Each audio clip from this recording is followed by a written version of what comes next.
Welcome, everybody, to a special Tuesday opening night afternoon special of the Big Apple Hockey Show. I mean, I've used the word special twice in the same sentence, just as terrible writing or speaking. Anyway, let's just get to me. I am your host, Mark Williams, and we're going to go over some NHL topics this afternoon. And before I introduce one of my co-hosts, I have to point out that at the Devils game last Monday, this happened. Lindy, what do you think of Graham Clark's game today? He's a guy that put up strong numbers in the American League last year. What do you think he needs to do to, get more playing time going forward? You need to see from him. Well, I think if you look at his game, he's been given a pretty good opportunity. He's had the puck enough. I thought early on, we had some people. That was our Anthony LaRocco, who asked the question to Lindy Ruff on his first day of being a Devils beat writer. Yeah, that was exciting. That we have credentials to cover the Devils for select games this season. So that's certainly a big win for our brand, and I'm happy to help kind of lead the charge in that. And I'm glad that you were with me there for it. And I'm also very fortunate, as I'm sure all of you know. I'm the New York correspondent for the Fourth Period. One of the best outlets in hockey, in my opinion.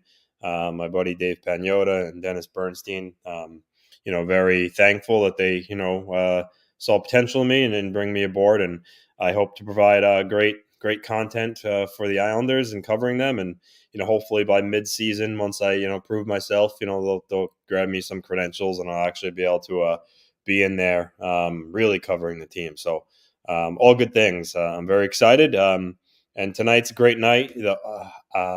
Season opening of the NHL. Us hockey fans have waited a long time for this, so let's drop the puck. Mark starts at 5. Great slate of games. 5:30 starts with the kicks off. You want a triple header? Because one of the down kind of gripes that some people had last year is that the National Hockey League needs to kind of stagger their start times, and they did that today. You got the Predators and the Lightning at 5:30, then. You got the Blackhawks and the Pens at prime time, 8 o'clock, Bedard's debut.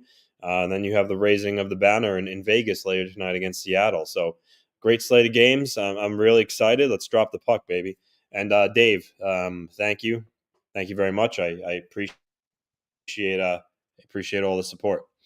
All right. Yeah, Anthony, we got a lot that we're going to be talking about here today. And of course, I haven't been able to use this as much. We're going to the A block and right back to the Rangers and the Islanders all over again. I love that animation. But also, everybody, make sure, if you haven't done it, make sure you like and subscribe and hit the bell. So, of course, the A block is brought to you by SeatGeek. I'm stumbling on my words right now. Jeez, Anthony, I'm in preseason form. Should be in midseason. We've been going through this all no season. Mickey Mouse games here, Mariota. Let's go. And don't forget, you have Big Apple hockey hats that are available in the link below. Also, some of these shirts as well. This is actually my fiance's shirt, so you can't have that one. But you could also read, speaking of Anthony stuff, you could go on bahpod.com and see I have questions for every team in every division. So let's start with this. Opening night, you got Connor Bedard versus Sidney Crosby, the new face of the NHL coming up. And basically, it's weird to think about him as the elder statesman, Anthony. That's a different story on that one. But also you have Vegas and Seattle, which they're going to be playing in the Winter Classic in January on New Year's Day. And lastly, then you have Tampa Bay and Nashville. That's going to be a curious game. We'll get to all those in a second. First, Anthony, I'm going to get your thoughts, but also, who is more likely to score tonight? Connor Bedard or Erik Karlsson? I mean, they could both easily score. I mean, if you look at, I don't know about you. I use Caesar Sportsbook for my sports betting. Not a paid promotion, by the way. Just throwing out. I use Caesars. Bedard was like a plus 200, I think, to score a goal tonight. I mean, look, right? We've seen the highlights of him in the preseason. He's already certainly showed off his skill and speed. and just how deadly he could be. And they're playing the Penguins, a team that's not known for being a very defensive-minded team. So yeah, I mean, personally, if I had to pick right now off the cuff, I would say Bedard. But I mean, I could see Carlson scoring as well. But I'm going to go with Connor Bedard if I had to choose between the two. Yeah, I'm going to go with Bedard as well because he only has the one goal into the empty net. He's shooting on Andre Vasil. Wow. I went to Andre Vasilevsky, which is our later thing. This is what happens when you do a show impromptu, guys. He's shooting on Tristan Jarry. And look, Tristan Jarry. Where's the mark messed up? Oops, Mark messed up. It's in the brand tab. Yeah. But don't worry, we'll have plenty of those later. The thing about him, I think so much is on him to perform. So I think you think about great players that scored in their first game. Obviously, Jack Eichel scored in his first game, but Connor McDavid, I think he had to wait 3 games in order to get his first game. John Tavares scored in his first game. Goal and 2 assists, a matter of fact. Yeah. And I know that because I played the game at the Coliseum for Midnight Ice Hockey after. And I bragged that I had the same production line. I was there. And like Tavares wasn't a great skater when he came to the league. Bedard's already a phenomenal skater. I mean, this is a guy that, can already beat defensemen with his speed and his stick handling ability. So yeah, I think he's going to put the biscuit in the basket tonight. I really do. So it's going to be a good game. I think it's going to be a good game. I think, the Penguins obviously are going to come out hot. They're disappointed in how their season ended last year, losing to the Blackhawks, oddly enough, and the Blue Jackets in the last day of the season. And now they have Erik Karlsson. Their fans are hyped up. They have some high expectations, especially the media. We have our feelings on that. You more so than me, but which I'm going to get to in a second. No, I think that this is a Penguins team they're gonna come out hard, and the Blackhawks, Connor Bedard, I'm sure, is gonna have butterflies, but this is a guy who's had the spotlight on him since he's 14, 15 years old, when he really started to come on the radar as the potential first overall pick in his draft year. So. I think it's going to be a good game. It's the primetime game. Bedard versus Crosby, the rookie versus the veteran. So many different angles you could play at that. But I think it's going to be a good game. And, I think Bedard's going to, like I said, I think he's going to score a goal. There is so much of the spotlight that's been on him for a while. And when you get a guy who, I think it's been about 3 years, it feels like, that the spotlight's been on him. And I think he's ready for it, mentally speaking. I don't know if he's ready for the grind just yet. This is what a lot of people have alluded to, especially former pros who have seen phenoms come in. I wouldn't be surprised if he lights it up tonight, and even in the month of October. But then you might see December and November him starting to regress back a little bit because now you're playing against professionals. You're playing against guys that – I don't know if you're going to see that regression. I think that this is a guy that, could end up very well being at the McDavid level. So like for instance, the Daily Faceoff, Sarah Valley today had, predictions for all 32 teams. And one of his predictions was that Bedard becomes the first rookie since, Crosby to score 100 points in a season. So that's how good some people expect him to be. So in your regards to, saying he could regress later in the year, November, or hit a wall as a young player, I would agree if he was the average kind of, young prospect. But again, this is a guy that they expect to be an elite player, maybe even some say generational. So I don't know if you'll see that with him. I think he's going to be a monster the whole year. I do. I think there's going to be 3 factors when it comes to Bedard. And by the way, me saying that is no slight against Bedard. This guy is going to be incredible.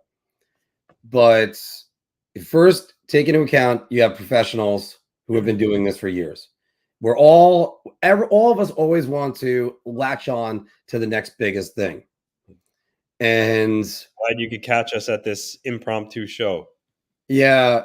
There's one reason why we don't want to do the impromptu show, unfortunately, no Phil today, is that we kind of are going to have a lot of scheduling problems this week. For starters, a usual thing we've been doing on Thursday nights, and the Rangers are going to be starting Thursday night. We'd lose most of our viewership by the time we even got rolling. So, it's, again, right now you're going against professionals who have their own processes and everything else.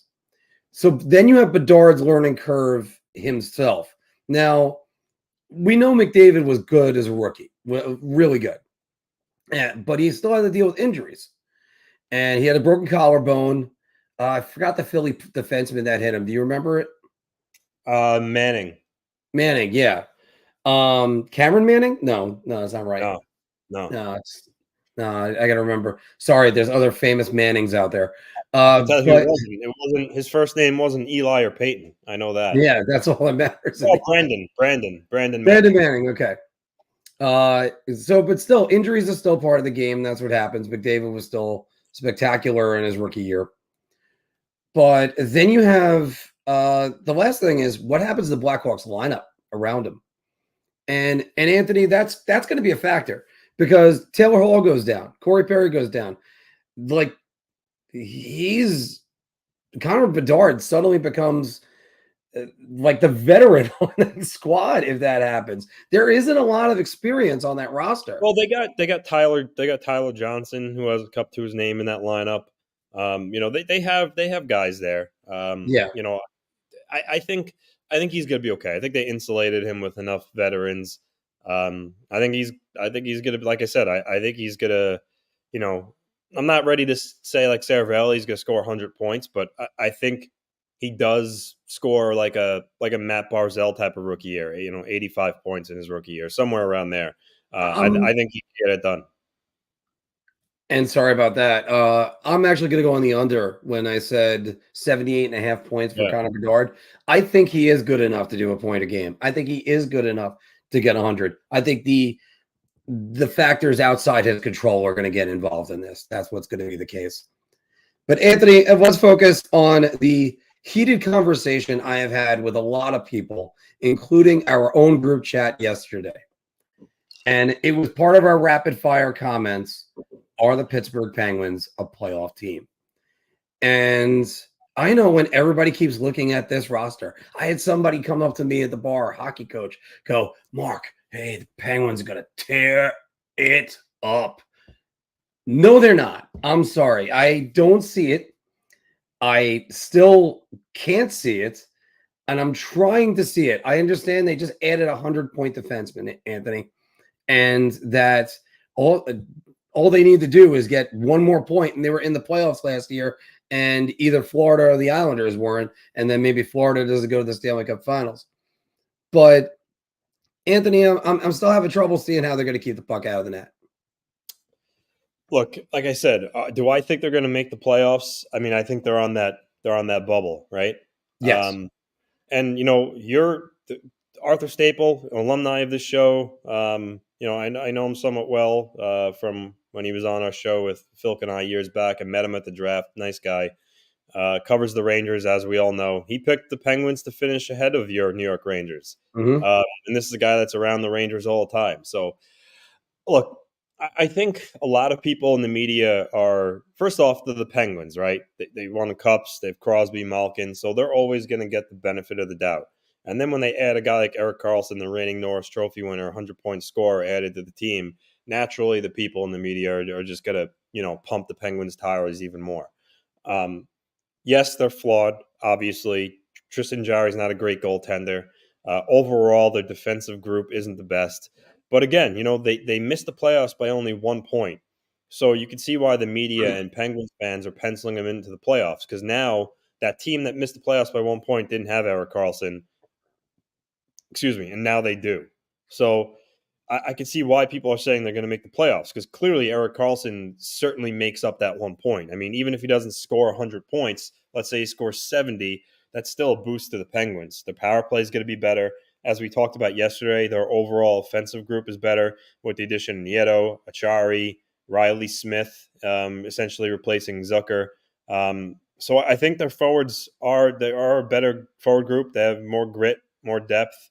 And for me, what it comes down to, as I said yesterday, it's how the Atlantic shapes up. I think that's going to play a big role in what the Penguins do, because if I know a lot of people are actually predicting the Panthers to miss the playoffs. Going back to Saravalli's Daily Faceoff, his predictions, he has the Panthers missing the playoffs, as do others. But let's say the Panthers are still a good team, and let's say the Bruins, still manage to hang on. Then you're in a situation where it's going to be a little harder for the Penguins to get in. But again, if the Bruins fall off, if the Panthers fall off in the Atlantic, you're talking the Maple Leafs are shoo-in to be in the top 3. Then likely Tampa, even though Vasilevsky's out. And then let's say, you want to include Buffalo in that. So now all of a sudden you're saying Pittsburgh can't beat out Ottawa and Detroit to take that last wild card spot that Florida previously occupied. I think it could certainly happen. So while I don't think the Penguins are going to finish ahead of the Islanders and the Rangers just because they have much better goaltending and much better defense, I still think the Penguins can manage to get in the playoffs in that wild card spot that the Panthers occupied. So for me, they're on that bubble. I know you kind of don't really see it, but I'm telling you, it's when you look at it logically, again, missed the playoffs by 1 point. Now they added Erik Karlsson. I mean, say you want about Karlsson, he's a hell of a hockey player. Oh, no. He's still a hell of a hockey player. But this is what I'm getting at with Erik Karlsson. And that it's basically you're just doubling down on his strength. And we had Neil Smith on the show last month. I actually started to record a short on this. Even him, this is a guy that was a GM for over a decade, won a Stanley Cup. And even he's going, well, what exactly are you doing for your roster construction? You're just doubling down on your offense. And I think whatever production Karlsson has is going to take away from Chris Letang. And neither one of them are known as the elite level defensive style defenseman. Now, as everyone will point out, even our illustrious John Volkowski, that when you have the puck, it's easy to defend because you have the puck. That's almost the best way to defend. In this case, no, sorry, I don't see it. The Penguins were a -3 in goal differential last year. Realistically speaking, at 261 goals, how many more goals do you think they can get? And the other thing I would say is, let's say they could get 15 more goals. Those numbers go down for older teams, not up. Younger teams improve. Older teams don't. And injuries are going to creep on in with the Penguins because they have at all times. Mike Sullivan is a great coach. I do not doubt that. I just think the Penguins are closer to the 2002 New York Rangers than the 2002 Detroit Red Wings. And I look at the Penguins also. Now, look, Tristan Jarry is an all-star. It's unfair to put in all this on Tristan Jarry. But when it comes time for Tristan Jarry to make a save, it's not going to happen. And the other part of that, Anthony, is he's already in midseason form. He gave the puck away Friday night that led to a goal. That's all I need to see. When push came to shove last year, this team couldn't beat the Blackhawks and the Blue Jackets when they had a lead. All they had to do was get 1 point in those games to make the playoffs, and they didn't. Yep. No, you're right. But again, I think that the addition of Karlsson is going to make them a better team. And for me, it comes down to whether or not they could beat out Ottawa for a wild card spot, because I think Ottawa's on that bubble too. But I think they're certainly very close, and you can easily make the case that they're going to be in the playoffs. Hell, a lot of people are. So yeah. And look, it's not preposterous. I just don't see them as a playoff team. Anthony, let's go to the Winter Classic matchup that's going to be happening. But first, it's on opening night. Now you have the Seattle Kraken, who had their first taste of playoff success just last season, beating the Colorado Avalanche and taking the Dallas Stars, who we all thought is a real good team and still do, to the Game 7. You got the Vegas Golden Knights, who won their first Stanley Cup. Who's going to be the hungrier team, do you think, this season? Or tonight, as I put it in there. I mean, for tonight, I think they both are. I mean, it's opening night. I think every team on opening night is, especially, fired up and chomping at the bit to get started. These players, they won't say it, but they don't really like the preseason. It's it's meaningless. A lot of them go through the motions. They just want to get started to where the games count. So, I think they both are. I mean, Vegas, you're raising the banner tonight. The crowd's gonna be fired up. The emotion in the building. Seattle again. They're looking to prove that last season wasn't a fluke, and that they're a legitimate playoff team. So I think they both are. I think it's going to be a good game. I'm giving the edge to Vegas, of course. I mean, one, they're at home, they're defending Cup champs, they're the better team. But it's certainly not out of the realm of possibility that Seattle can go in there and steal a win tonight for sure. But I think it's going to be a good game. I think Vegas is going to come out of the gate strong after the pregame ceremony and all that stuff. I'm looking forward to a good tilt tonight. The funny thing about that is that the pregame ceremonies in a lot of these games, teams start off slow because they go through the warm-ups, then the pregame ceremony happens, and then they're kind of and the away team then has all the momentum going on in. But I actually kind of think I agree with you on this one. I think the pregame ceremony of them having the Stanley Cup in the building and such like that, I think that's going to shoot them up and motivate them. And also, to be fair,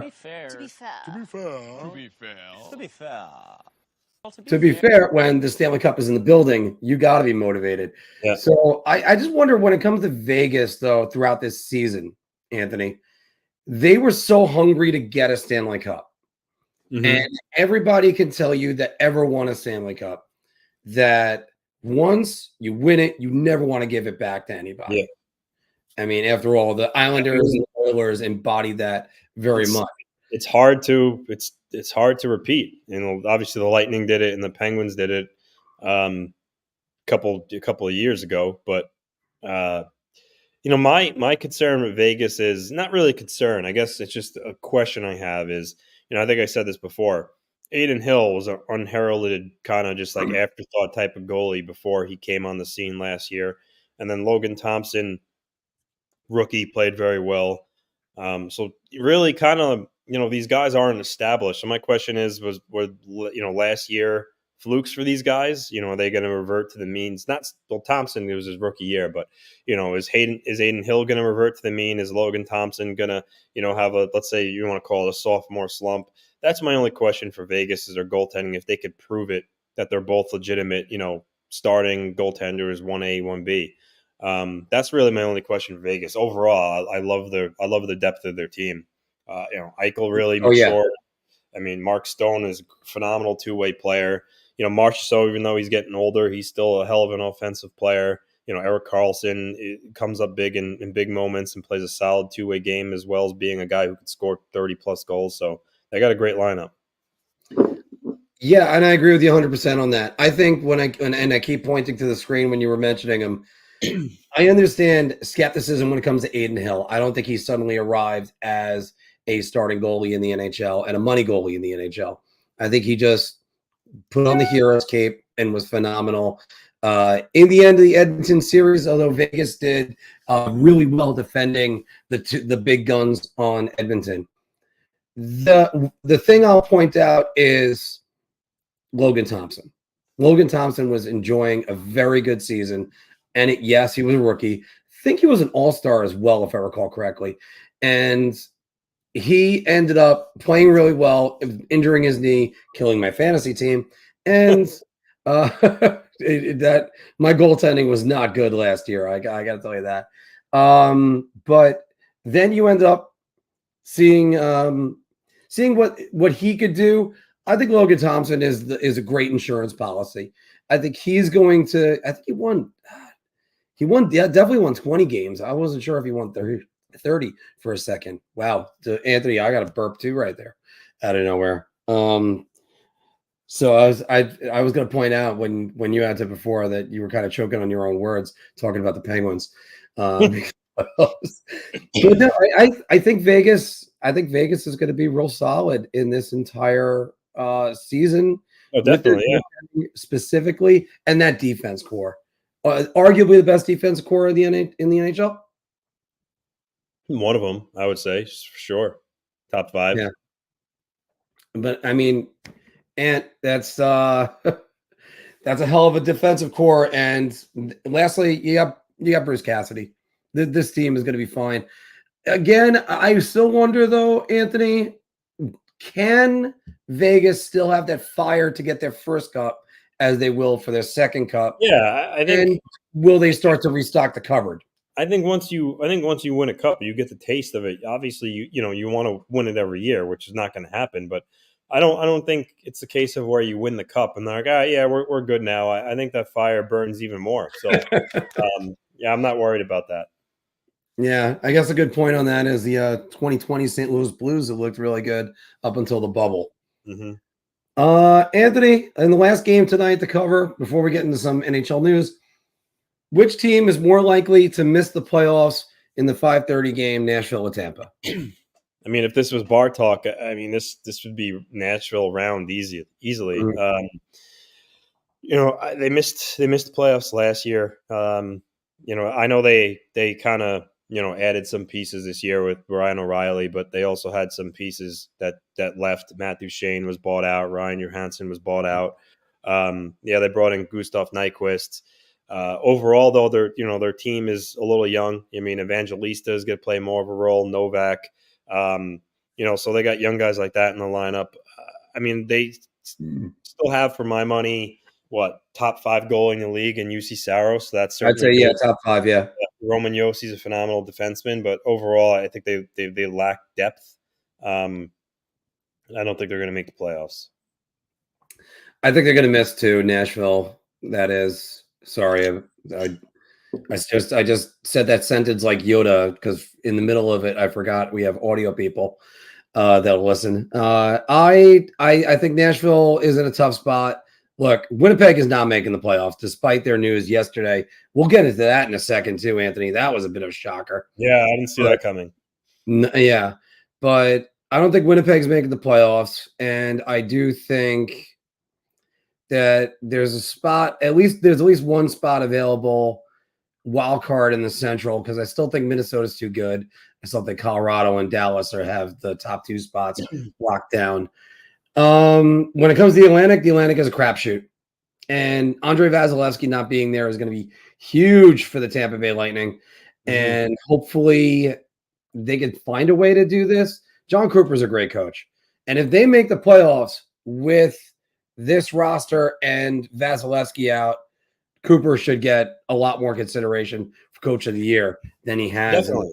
I mean, how is that guy not won a Jack Adams? He's almost going to be the Shea Weber of coaches, where he didn't win a Jack Adams. So, I mean, that's just, how does John Cooper not win a Jack Adams? I repeat it again.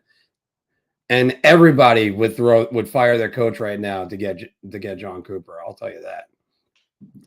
We're going to get into more news in a second. And again, a bit of a shocking news yesterday, as I just wait for Anthony to get back on. Let's check out some of the comments you got here. Guntone and Granny saying, I like Vegas.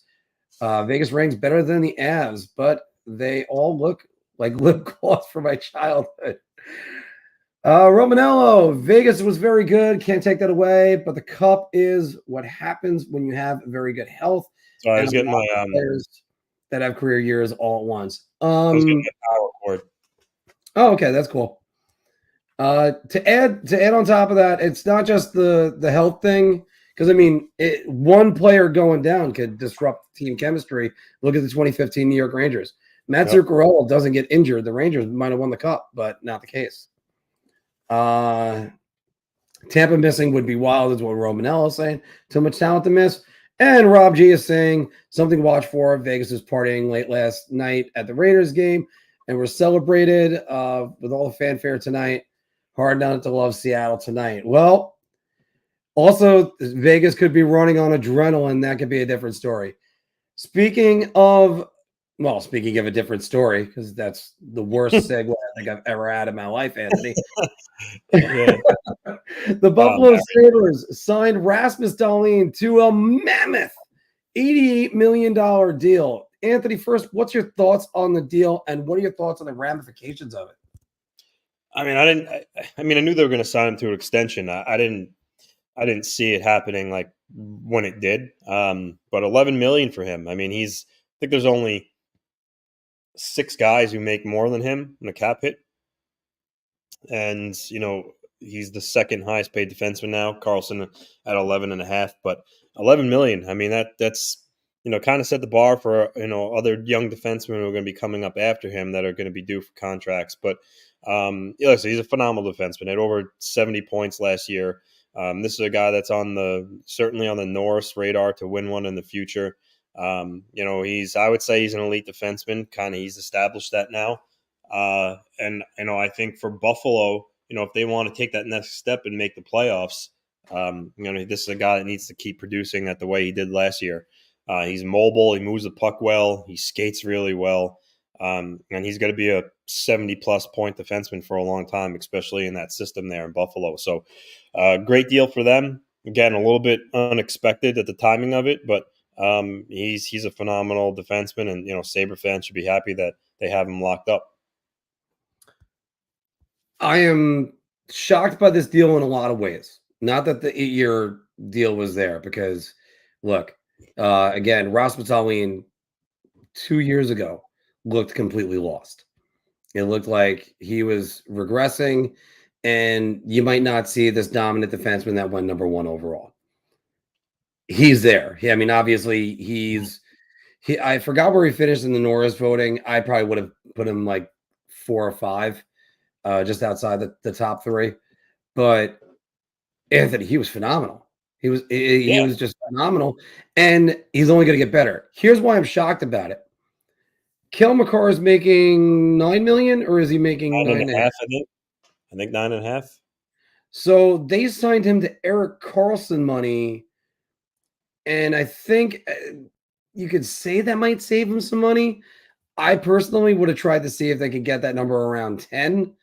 But the next defenseman that's coming up, that's going to have a big money deal coming, should send a thank you note to Rasmus Dahlin, because I'm trying to think of who it is, because I think Haskinen's got a long-term deal.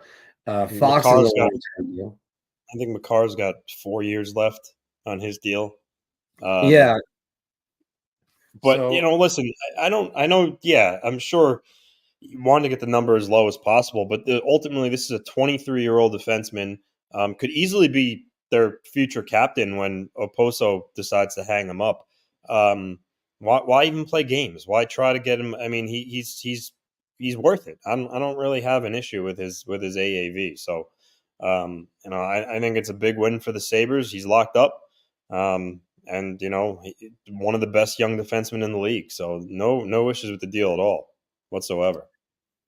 You got a good point with it. Sometimes just don't play games, and you want to keep them. Just put a ring on it. Yeah, essentially. Yeah. Anthony, the bigger shock I think yesterday was out of nowhere. Mark Scheifele and Connor Hellebuck agreed to 7-year, $8.5 million dollar extensions. And should put down AAV instead of that. But Anthony, what are your thoughts on that? Because that came out of nowhere. Yeah, I mean, during kind of like the beginning of the offseason, the thought was that both those guys could be traded. And actually, I think Hellebuck was somewhat vocal, saying that he didn't, plan on signing an extension. So I was shocked. Clearly, credit to Cheveldayoff for talking with these guys and laying out the future of the groundwork's going to be for the Jets, and getting them to buy in and maybe change their decision making. And certainly it paid off. And these are two guys now that are there for the long haul, and hopefully for the Jets' sake, that they could support them as the years go on with younger talent, and not really have to take a step back or retool. And now that they re-signed, I mean, you can't revert now and decide to retool. I mean, you have these two guys, Kyle Connor, Nikolai Ehlers, Morrissey. So they're all aboard with continuing to try to compete and ultimately win a cup. So certainly surprised by it. But I mean, if you look across to their Western Conference counterpart with the Flames, that situation too, right? I mean, it looked very dire for the Flames in the offseason. It looked like Backlund was going to be out the door. Lindholm was going to be out the door. Hannafin, Backlund, re-signed, is now the captain. Elias Lindholm is said to be, kind of engaging again in conversations with Calgary. So it just proves that sometimes, when a guy says that he plans on not re-signing and wants to go in a different direction, if you really have a conversation with them and make them feel important and convey that your desire is to still win and not rebuild, players can ultimately change their minds. And this is what happened with Scheifele and Hellbuck here. So again, surprising. It really takes off two names that some people thought could be dealt at the deadline if Winnipeg fell out. Not anymore. They're there for the long haul, and good for the Jets and their fans. But it certainly was surprising. I had Connor Hellbuck ready to go to the LA Kings because I thought they were going to have to upgrade their goaltending. Well, New Jersey was the team that he was kind of linked to. The Kings, I know you mentioned that before, but that was never a realistic option. I know it wasn't a realistic option, especially with the fact that they got no cap space at the moment. But they're the team I would look at and go, if they added another goalie and not Cam Talbot, they would be even better. And again, I'm not really slighting Cam Talbot. It's just that it's hard to ask a 36-year-old to do all that. But Mark Scheifele, we were talking about him to Boston because it just made sense, Anthony. And he fits perfectly for sure. Yeah, and instead, this is almost like being down to like your last $100 at the casino, and you're like, I'm gonna get back everything I lost, and you double down on something, and maybe the bet hits and it stays in there, and you're there a little bit longer. Everybody likes Rick Bowness. He tore that club a new one in his exit interview last year. Or not really exit interview, the last press conference. So let's start with that one. Do you really see Winnipeg with that much talent that they could actually still contend? If the goal is the Stanley Cup, I don't think Winnipeg is anywhere near that. And I'm not trying to insult Winnipeg. Cole Perfetti is going to be great. I think they're closer to a rebuild. I think they should have started their rebuild. That's all. Honestly, no, I'm not so sure anymore. You have one of the best goalies in the league. You have Kyle Connor as a 40-goal scorer. You have Mark Scheifele. You have Nikolai Ehlers, who's really good if he stays healthy. You just mentioned Cole Perfetti. Josh Morrissey had an outstanding year. Mm-hmm. Then you added Gabriel Velarde in the trade for Dubois, who had a good year for LA. He's a great, good young player who's his ceiling, could reach new heights there. So I don't know. I don't think Winnipeg is this team in disarray. Like it's not like the Sharks deciding to keep Tomas Hertl and now they're kind of in a rebuild. I think Winnipeg could still make the playoffs and make some noise. I think now that these two guys are back, I think also that kind of adds some juice to the guys in the locker room, like Kyle Connor and Morrissey. Hey, these two guys decided to stay. Let's go out and do it now. So no, I don't. I kind of disagree with that. I think Winnipeg is still a team that could make the playoffs and maybe do something once they get in. I kind of like the sound of that when you were mentioning that before, and also that's so true. Sometimes you're just that team that's just like, let's go. Hell, if we had Phil here right now, he's got the best let's go out of us. I'll say this, Anthony, that I am forgetting about Gabriel Velarde, Rasmus Kapari, and the other piece that they got in the Pierre-Luc Dubois trade. And let's be honest about Pierre-Luc Dubois. That's addition by subtraction. That's he's kind of been a distraction everywhere he's gone. So, that's look, if fair or unfair, he could be a good guy. His contract has always been something that's been there. So that's about it for him. And let's go to the Long Island native and some news. Shane Pinto, still unsigned by the Ottawa Senators. Anthony, I budgeted my rent, and yet I was able to get everything in. How is it the Ottawa Senators could go and sign Vladimir Tarasenko and not their own restricted free agent? So we're going to keep an eye on this one. But Anthony, you sent this tweet in our group chat today. The Islanders potentially kicking the tires on the Long Island native, according to Elliot Friedman. Anthony, your thoughts on this? Well, Pierre Dorion, I mean, he's been a general manager who's pulled off some good moves, but then also has made some, his fair share of head scratchers. And this one, I got to tell you, I mean, his cap management here is not the best. I mean, you have a young player in Shane Pinto that's what, 22 years old, scored 20 goals in his first year. You knew he was an RFA. Why go out and sign, Vladimir Tarasenko to what you did? I get it that you lost DeBrincat and you wanted to fill the void and bring in another scoring wing, but Tarasenko's getting a little older. You have a young team that's on the right track. That even if you didn't add Tarasenko, a lot of people in the media would still view your team as a team that could potentially sneak in the playoffs. And now because they signed Tarasenko, they essentially don't have enough cap space to sign Pinto right now. And, a lot of Senator fans are furious at Dorian because, again, the cap management. They decided not to place Josh Norris on LTIR, at least for the beginning of the year, to enable them to re-sign Pinto. A lot of that is because he's also kind of close to ready to play, so I get why they didn't do it. But they had options where they could have found ways to create the cap room to sign Pinto, and they haven't yet. This is a team that has $62,000 of cap space right now. They don't even have $100,000. It's $62,000 of cap space, and this was after waiving Docker, who was a previous first round pick, and Sokolov last week, and they still don't have enough cap space to sign Pinto. So the talk is that moving Matthew Joseph is the ticket to get Pinto signed, but the cost on acquiring Matthew Joseph is apparently a first round pick from the ask from other teams. And it's not because Joseph is a bad player if people don't want him. It's that he's got term left on his contract and he makes a little more than $2 million a season. So that's why teams are asking for a first for taking him. And they're also not stupid. I mean, they know that Ottawa's doing it because they could sign Pinto, so they have no leverage there. So again, $62,000 of cap space right now. Norris is not on LTIR. They're going to have to move.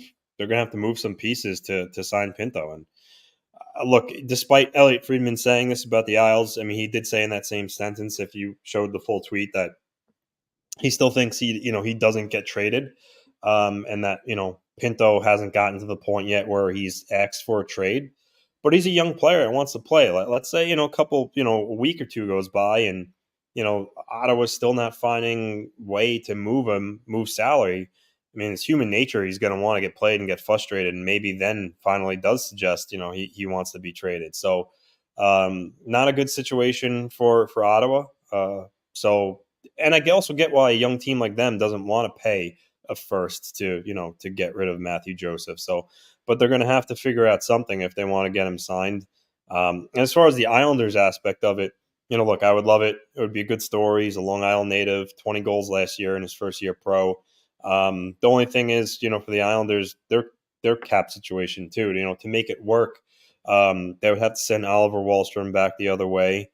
And once Ross Johnston clears waivers today, if you leave Simon Holmstrom down in Bridgeport and don't recall him after Ross clears, they'd be left with like $2.25 of cap space, which would probably be just enough to sign Pinto to like a 1-year deal for, maybe 2.1, 2.2, and then, re-sign him to a longer contract extension next summer when there's cap goes up and guys come off the books. But, and then on top of that, Pinto's another center. I mean, the Islanders already have 5 legitimate NHL centers. So if they were to acquire him, he would have to move to wing or they'd figure out something else. But nonetheless, though, it's a loss for Ottawa right now. This guy's not in your lineup. He's a good young player. I think it's only going to get better. So I'm interested to see, how it kind of develops going forward here. This is a failure of epic proportions. I can't state this enough. How is it that you didn't re-sign your guy first? And I think the idea was they had a number that he was going to sign at. And they were like, oh, don't worry, he'll sign it. It'll be all right. Yeah, well, you just paid everyone else. Not eligible for an offer sheet. Yeah, I don't think he's eligible for an offer sheet just yet, Romanello. But you can't, and that's where the club has the hammer, and you try to get that in. But it's just, how do you when you go around, you pay Sanderson right away, even though I think Sanderson's going to be great for them. He's going to be part of their core for years. Great contract that he had. I don't see how do you not factor this in? And this is what frustrates me, Anthony, because when people talk about roster construction, and I'll go back to when we first started this channel, and they're talking about Pavel Buchnevich. Oh, they got Pavel Buchnevich. You gotta keep him. Well, you had to sign Zibanejad to an extension, Fox to an extension, Shesterkin to an extension. You can't pay everyone. And if you know that's the case, then he should have been traded a while ago. Right now, again, his number should be far less than what people are thinking. But as you said, he can't play for free. So that's just not going to happen. Dorian should have thought about this ahead of time. Now, if he's ready to go within, I'll say 3 weeks, and doesn't get off to a slow start, because that's the other thing, Anthony. This is the reason why I'm frustrated for Ottawa Senator fans, because they got off to a terrible start last year. I think, what was it, 8 wins in their first 25 games or something like that? Yeah, that's terrible. And if you're telling me this team is capable of making the playoffs, and you get off to a terrible start again, I'm putting that right on the GM, and then I'm marching him down Broadway or whatever in Ottawa to be like, look at what he did. Or maybe he has to like skate the frozen river by himself and with a spotlight on him from a helicopter or something. By the way, Anthony, one last thing before we start taking some questions for everybody else and talking about the Stanley Cup Finals predictions that we didn't get into, and a message from DraftKings. ESPN is going to host a Redstone-style NHL show. Yep. I still don't see the mechanics in this. Everybody's been telling me just show power plays, but power plays aren't like that.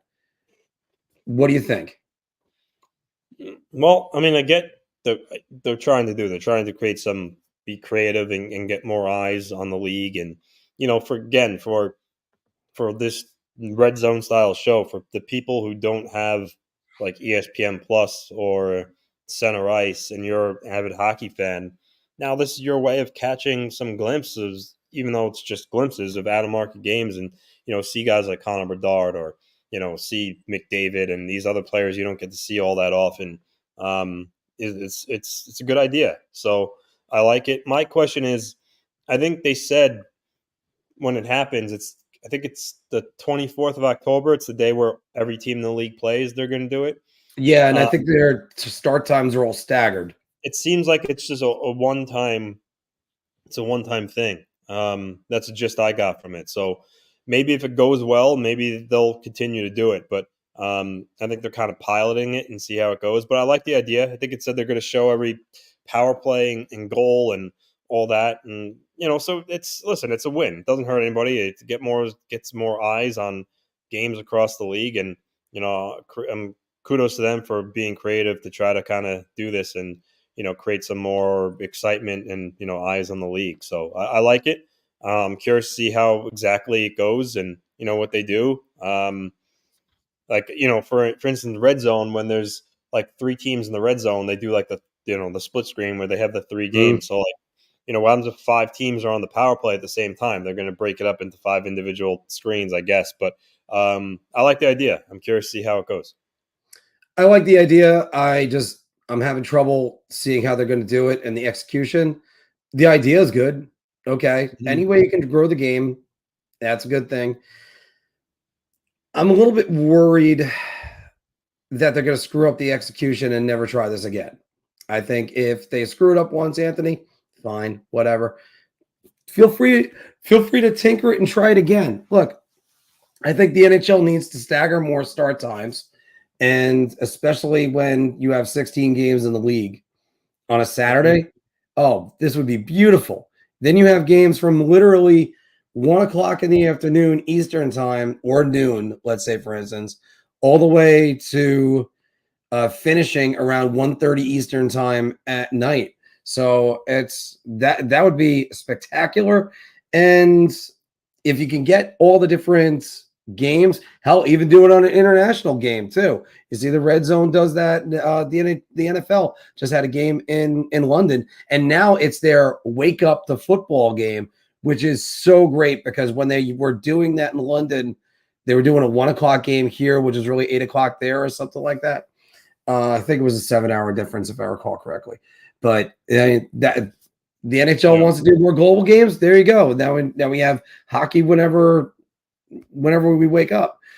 It could be really good. Even if it fails, keep working at it and try again. All right. Everybody, we got to do a quick message for DraftKings, and we're going to come right back and get some of your topics and also talk about our Stanley Cup Finals picks. Hockey fans light the lamp this winter with DraftKings Sportsbook, an official sports betting partner of the NHL. New customers can bet just $5 pregame money line on any NHL team to win their game and get $150 in free bets if they do. If that wasn't enough excitement, you can turn small bets into bigger payouts with same-game parlays. Combine multiple bets like which team will win, how many goals will be scored, and more for your shot at an even bigger payout. Download the DraftKings Sports app now. Use promo code THPN. Bet $5 on any NHL team to win their game and get $150 in free bets if they do.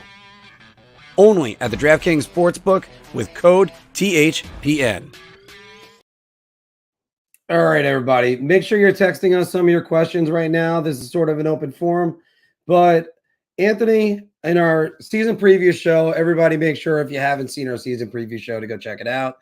I'll put the link in the description or even put a banner up it right here. Anthony, you never really got to explain your Stanley Cup Finals pick. I have mine, Dallas Stars over the New Jersey Devils, which is kind of funny because there are two coaches that coached for the other team, and one of them got to the finals, which was DeBoer with the Devils. But I just look at the New Jersey Devils; they're humming on every single cylinder right now. Phil had the Dallas Stars over the Toronto Maple Leafs. He kind of sees a path for the Maple Leafs to get back to the finals. You had the Carolina Hurricanes over the Dallas Stars. Yep. Go ahead. The Hurricanes have been a regular season, beast the last couple of years. I think it's their year. Eventually, you break through. I mean, you saw it with the Lightning before they won their cups. They got close, and failed.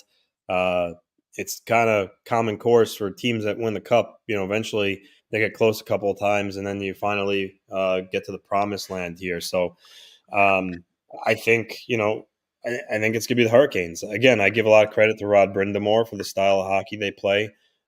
He has them play a suffocating style. They're always on top of you, always over speed, forecheck the hell out of the other team's defensemen. And they also have real solid players in the lineup, led by Sebastian Aho. He's great. Svechnikov is coming back off his injury, but he's a hell of a goal scorer, probably the best goal scorer. They missed him a lot last year in the playoffs. Jacob Slavin, Brett Pesce. You added Dmitry Orlov to the defensive group, another really, really good skater. Jordan Stahl's still a really good shutdown third-line center. Then you have the complementary pieces like Seth Jarvis. Tero Teravainen's a good hockey player. They added Michael Bunting, who had some success in Toronto, could score 20 goals.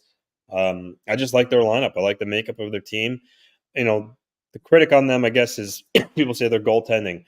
Freddie Anderson and Ranta Kochekov, which oddly enough just got is getting sent to the Lightning's farm team because the Hurricanes don't have an AHL affiliate, so that's an interesting move. But they got they're not bad goaltenders. They're just kind of average guys. But again, we've seen it prove the last couple of years. Teams don't need an elite goaltender to win the Stanley Cup. Aiden Hill, Darcy Kemper, Jordan Binnington and in St. Louis. It's sometimes just a matter of getting hot at the right moment, and so for me, that's not really so much of a holding them back as to some other people in terms of how they view their goaltending.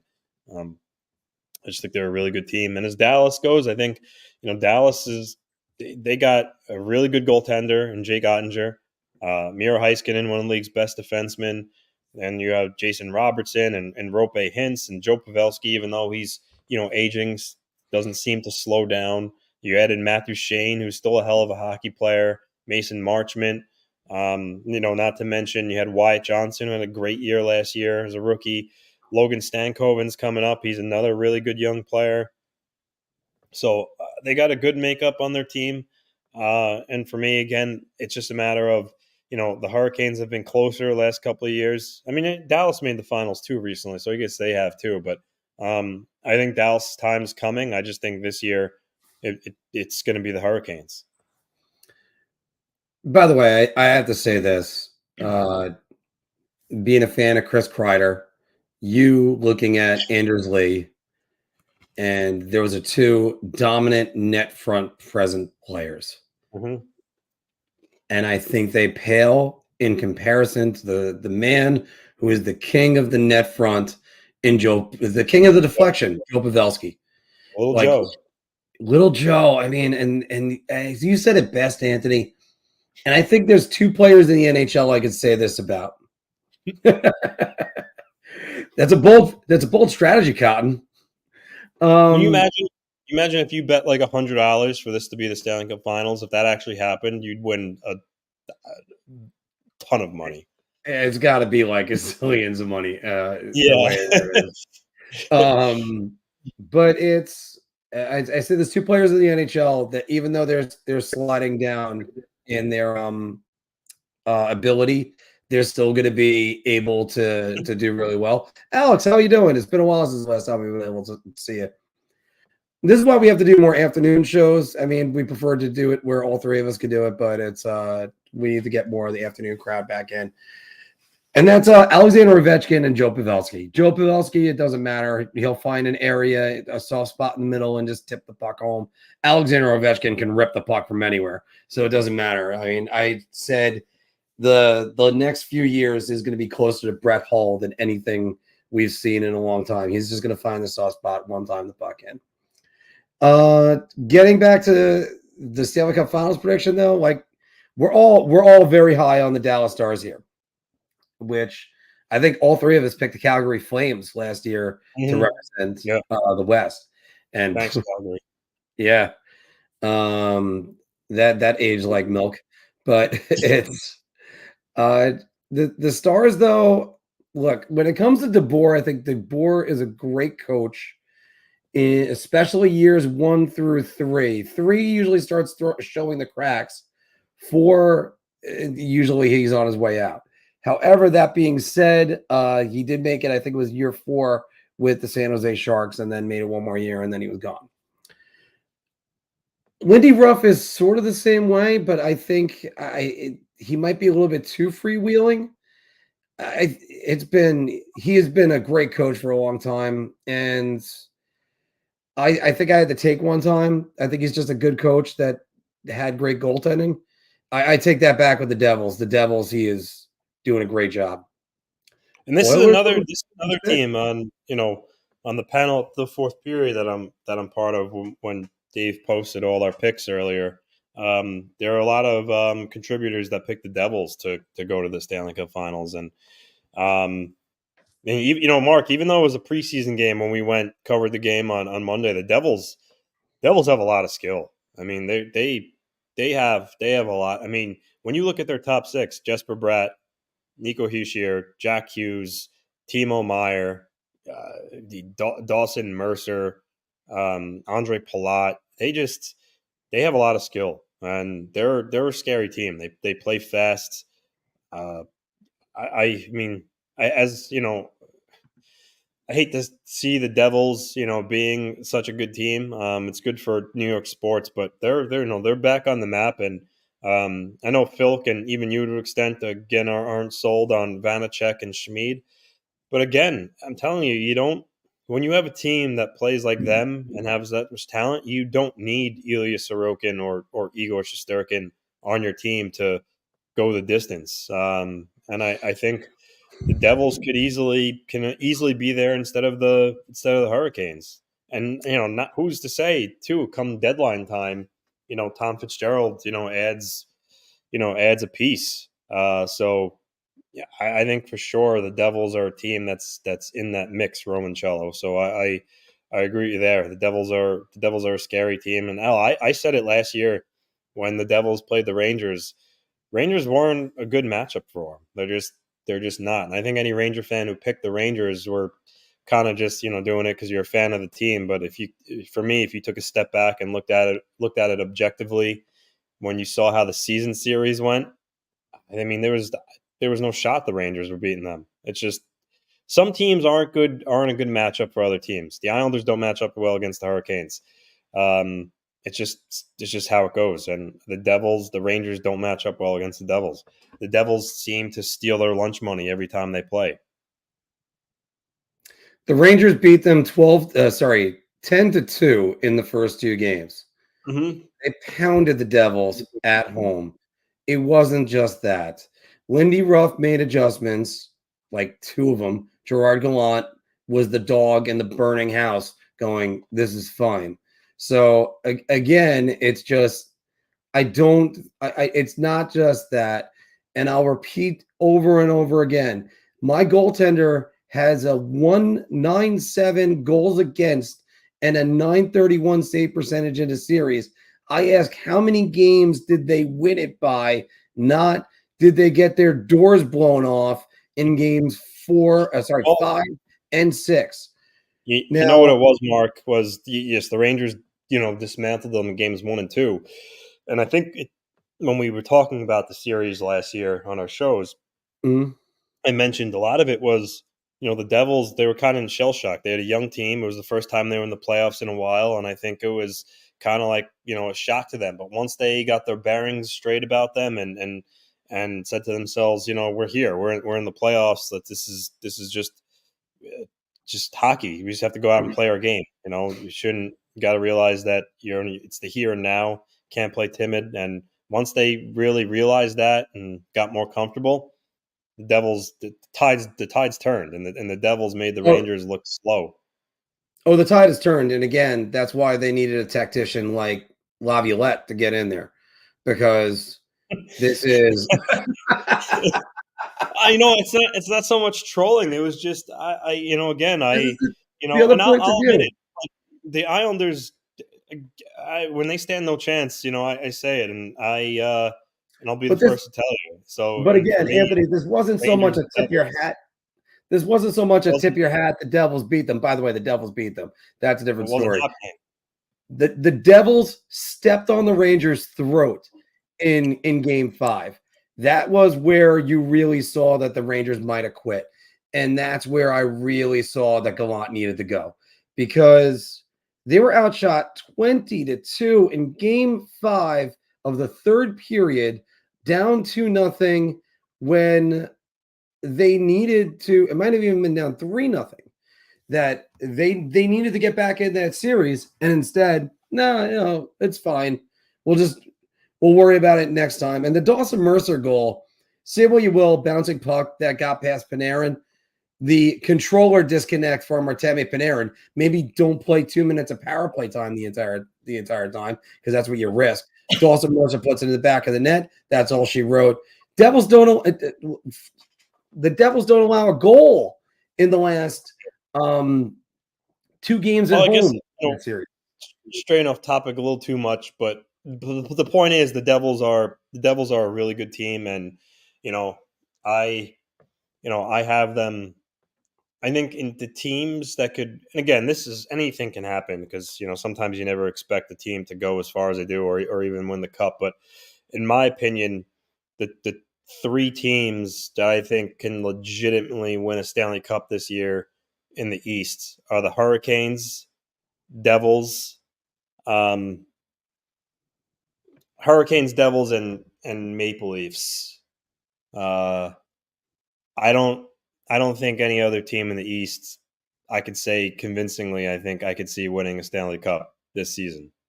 The Islanders, the Rangers, I don't see any of them being able to legitimately win the cup this year. I don't. I think those are the three teams in the East that are far and away better than some of the other teams. And in the West, honestly, I could see more. In the West, obviously the Golden Knights, the Stars. I could put the Oilers there just because McDavid and Draisaitl are that good. Dallas. But in the East, I think it's just those three teams. I don't really think any other team in the East stands a chance to realistically win it. I don't. And maybe I'll be wrong and look back on it and be like, I'm wrong. But those are the three teams. It's one of those things that I'll expand to it. I think there's actually more teams capable of winning the Stanley Cup this year. And we were all hesitant about Florida last year. And then, wow, hey, Florida looks great. Now, I do have to say this. I still think the Rangers are going to take a step back. I think they're going to be over 100 points, but they're going to take a step back. And they're going to need to adjust to what Laviolette wants them to do. I do think there's more Stanley Cup contenders where there's more parity in the East than a lot of other places. I think the West has got three great teams and then the rest.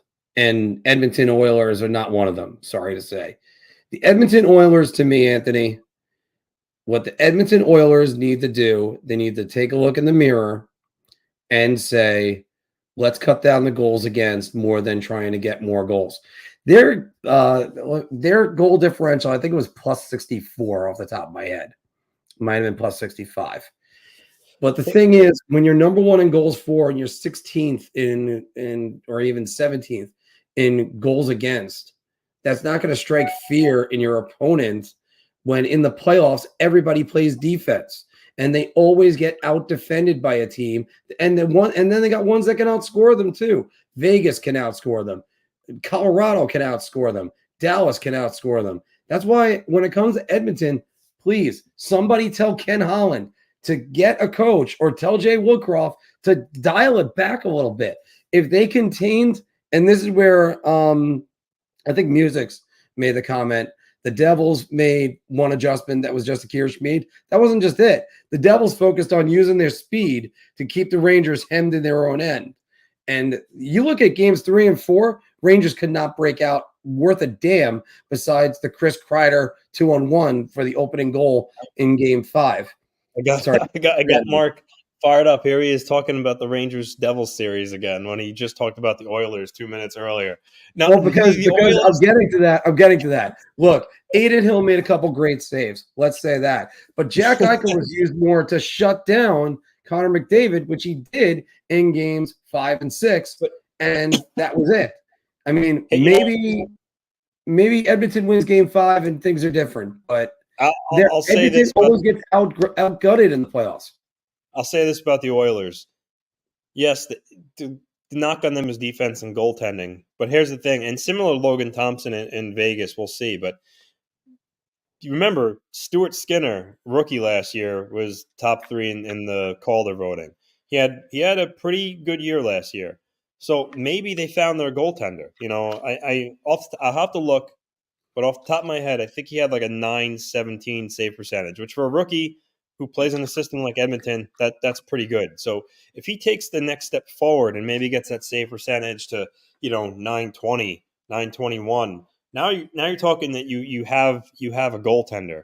So I think the Oilers, Mark, and it's okay, you disagree, it adds good content, but I think the Oilers are a cup contender. They have the 2 best players in the world for my money.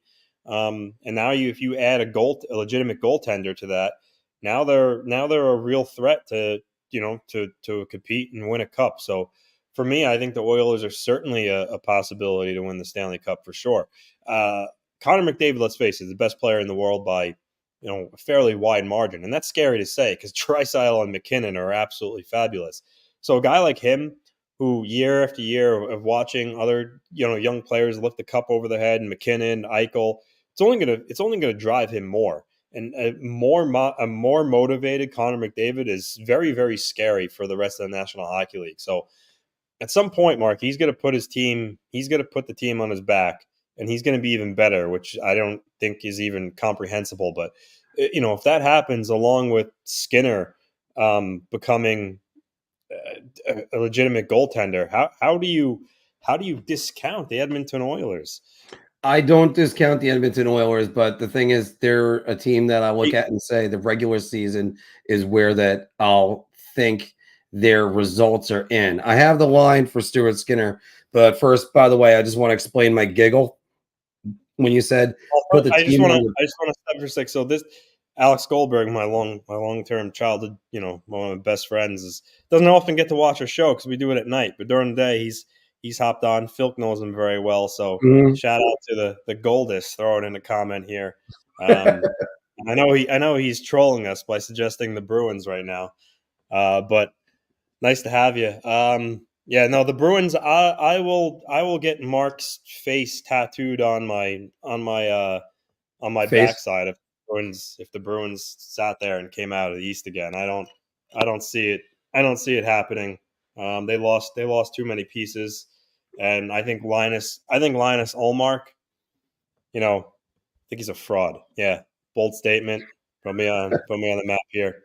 I don't like it. I think this is a guy that, granted he played for a bad Sabres team for a long time, so I understand that. Strategy, Cotton. But he was like kind of just an average guy, and all of a sudden he has a Dominic Hasek type year. I put him in the category of Jim Carrey, and not the actor Jim Carrey. I put him in the category of Jim Carrey, who played for the Washington Capitals, won a Vezina trophy and then disappeared. What was his save percentage last year? 930 something, 936, roughly around there, 935, somewhere around there. It was something obnoxiously high. I think his save percentage is coming back down to 915. I do. I don't see Ullmark pulling off what he did last year. And that's not happening. And if Ullmark does do that again, Mark is going to get Linus Ullmark's face, not his face. He's going to get his name tattooed across his chest, like Undertaker style. How he had his wife's name tattooed across his chest area. That's what Mark's going to do. Mark told me that earlier, so make sure everyone holds to that. But you know what, Anthony, that's about as safe as bet as saying that Erik Karlsson ain't getting 100 points again this year, because I'll take that bet. I mean, even though I'm afraid of needles, there's no way I'm doing that. But let me give you these numbers on Stuart Skinner last year, Anthony. 2014 and 5, 913 save percentage, 2.75 goals against. Into the playoffs, 883 save percentage, 368 goals against. Now, first things first, you got to make sure you balance out Jack Campbell and Stuart Skinner's playing time. Now, by the way, I guess for the Letterkenny fans, I should say Stewart, but the Jack Campbell, I can't believe his record. I didn't think he was anywhere near this good. 21-9-4 with an 8.88 save percentage and a 3.41 goals against. That's heinous. That's heinous. That's what that is. But again, it's that when they get to the playoffs, you're going to get a team that can defend, not some of these punching bags like the Anaheim Ducks or the Calgary Flames that they've been using for a while.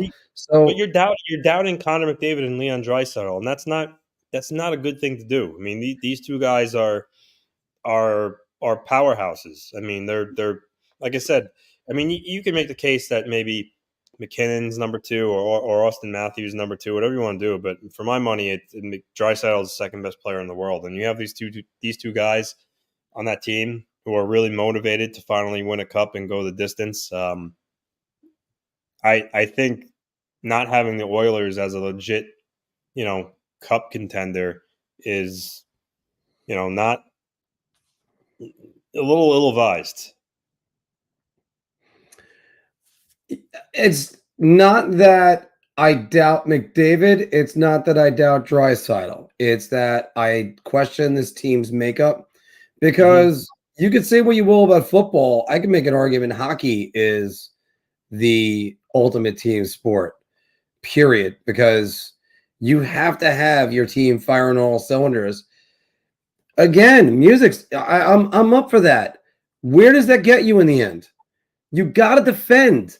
Every great player had to defend. Even Gretzky and Lemieux, they both took steps back, even though they would put up dominant numbers in the playoffs. I think both Gretzky and Lemieux are two of the three are the only two players with the 40-point playoff season. But even at that, you still have to defend. What will the Rangers do if what can or will Drury do if the Rangers struggle bad in the first 20 games? I think the only thing he could do is wait. I think there's only one other move, Anthony, that you could do in that time span, and that's trade Alexei Lafreniere. Yeah, this is a team that has $626,000 of cap space right now. If the Rangers get off to a bad start, doesn't have much wiggle room to change things. You're not going to fire Peter Laviolette, 20 games into the season. It's just not going to happen. So yeah, there's not much you can do, Mark. That you just have to live with it and hope they come out of it. But in this case that Sean's saying, Drury's hands might be a little tied. As for trading Lafreniere, Mark, first off, I was happy to finally see that you referred to him as a bust in our group chat. You said it. You've come to terms with it. I was cheering on the inside. Yes, Alexis Wow. I was about to say the guy in the Kings instead of Lafreniere because that's the imposter. Lafreniere is a bust. He's a bust, and I said it. Another hot take. He's a bust. But if they struggled badly, they're not going to trade him. They wouldn't trade him now. I go back to what Elliot Friedman said when he signed the contract.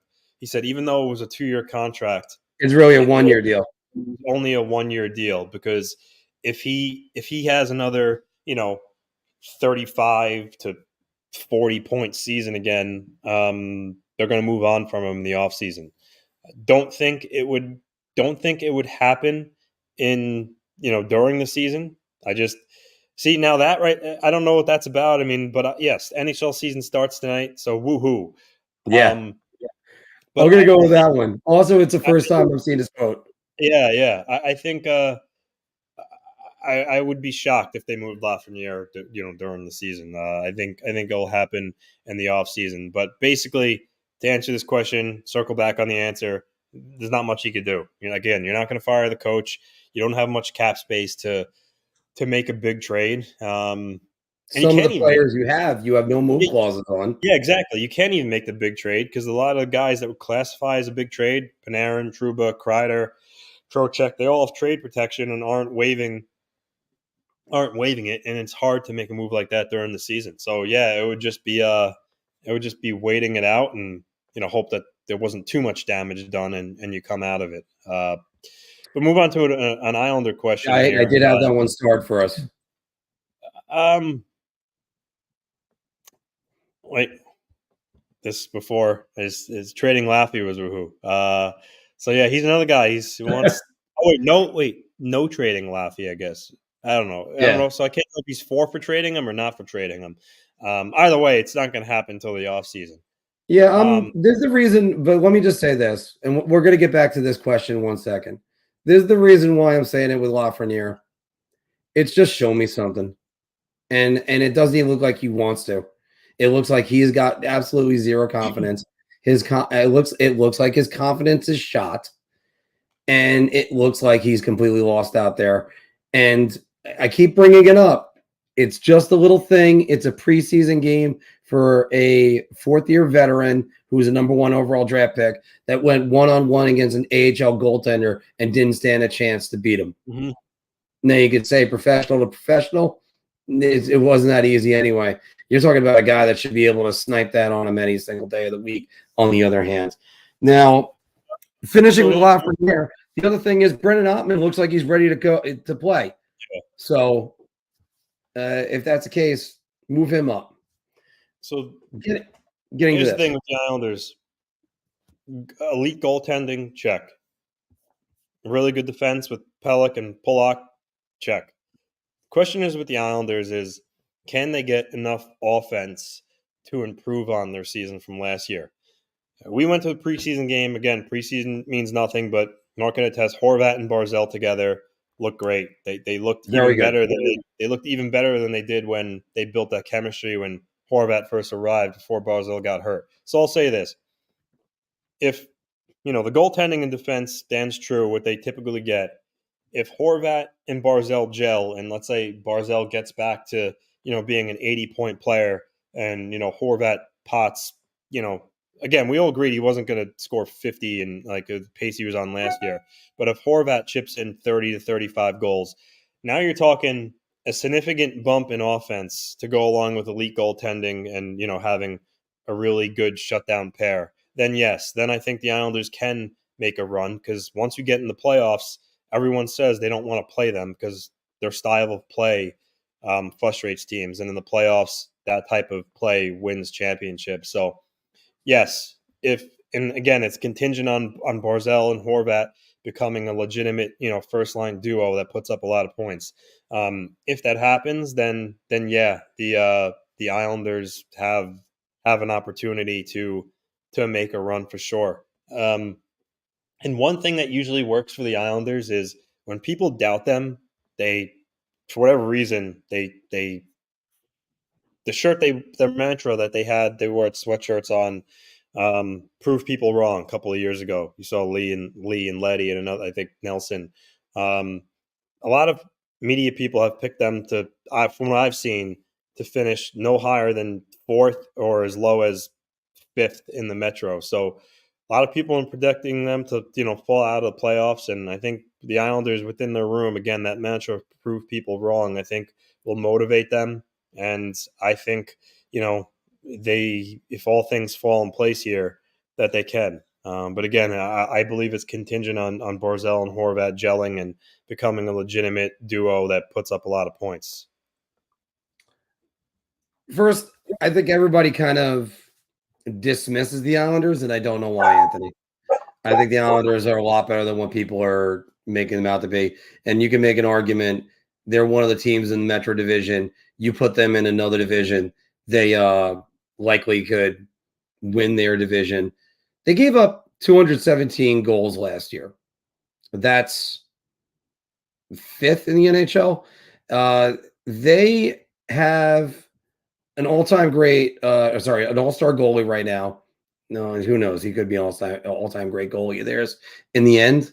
But this team, that first line, if that first line of Barzal, Horvat, and right now it's Drizly, or we can refer to him as Player X, because I don't know if Drizly is going to be there the entire season. Right now, Simon Holmstrom, who they temporarily sent to Bridgeport yesterday, has been on the first line, and he's likely going to be back after Ross Johnston clears waivers, which honestly, it's after 2:00, so we're going to get news on who was on waivers today and who cleared. But once Ross Johnston clears, it's believed he's going to be recalled again, because that was just a paper transaction. And then Holmstrom goes to the top line. He's going to be on the top line with Horvat and Barzal, yeah. Well, again, that Palmieri, Engvall, Nelson line was humming.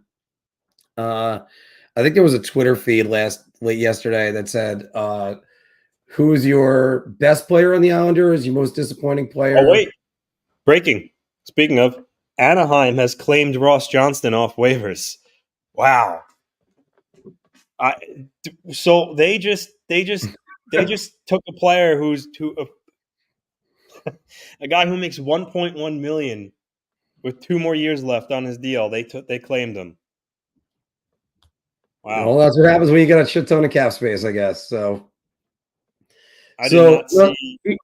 Either way, Holmstrom is back. Nothing is affected with the Islanders. Hey, 1.1 million is off the cap, so I guess now they can go get Shane Pinto, which Ottawa can't even pay him that. But Anthony, it's the Islanders. I think have kind of been like the punching bag with a lot of people because their power play was so bad. Their power play gets to like 21 in the league, at least around, let's say, trying to think what the percentage is around there. I think it was 12.5% in that area. So So there's people just talking about this. So his upside, no, he's not. He's not a fighter. Well, he's a fighter, but he can't. I mean, I wouldn't say he could score. I mean, he's a big guy, a big towering guy. He's not as bad as his skating's not as bad as some say. He actually moves decently well for his size. But he's just. I mean, honestly, he's a guy that just can fight and play sparingly in a fourth line role.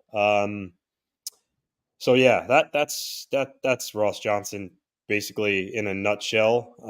As far as the cap space goes, if he would have cleared, actually, they would have saved his whole cap hit, even if he was in Bridgeport. So Oh, that's right. They're paying half of it, right?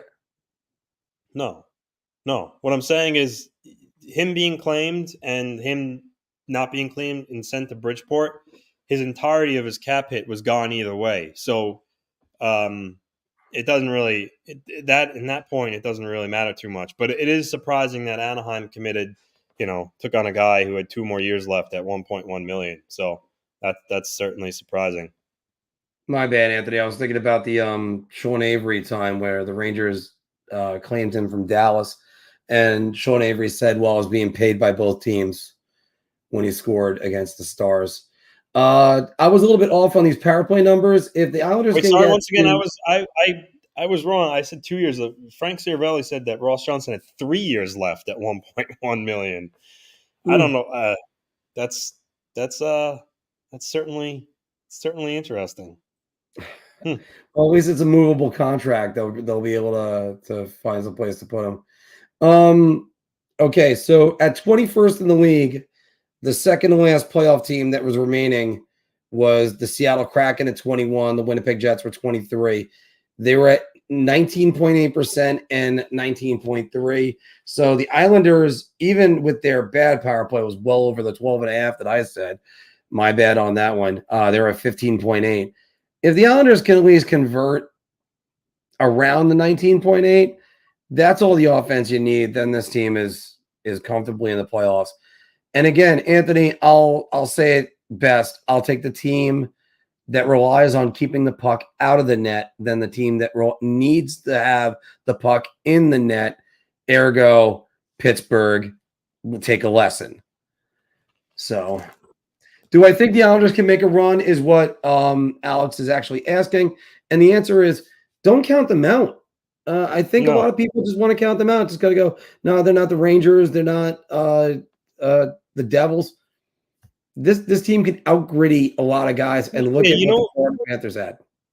It's interesting that a lot of the media, they're so quick to say, like, oh, well, the Islanders will fall out.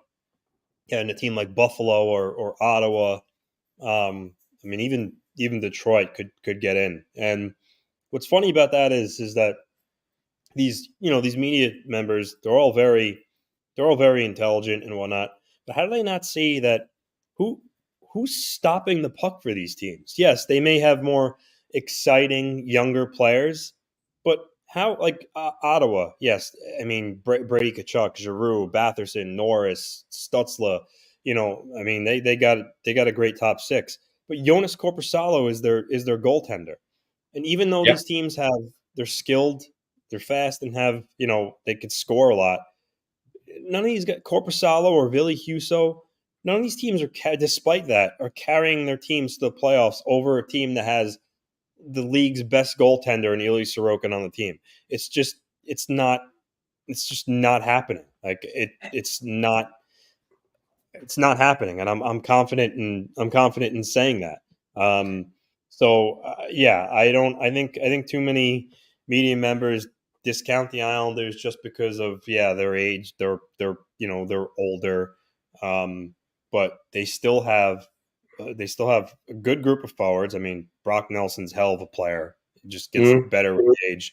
Horvat and Barzell, Pelech and Pollock, and even complementary pieces, even though they're not star players. But Pierre Engvall is just a solid player. We saw how good he looked in the preseason game. Kyle Palmieri, there are some of their parts, and they do have elite players at some positions. So some of these younger teams up and coming, they may be flash in skill, but experience and goaltending trumps all, in my opinion. So I would be surprised if the Islanders missed the play. For me, in order for the Islanders to miss the playoffs, Ilya Sorokin would have to go down with a long-term significant injury.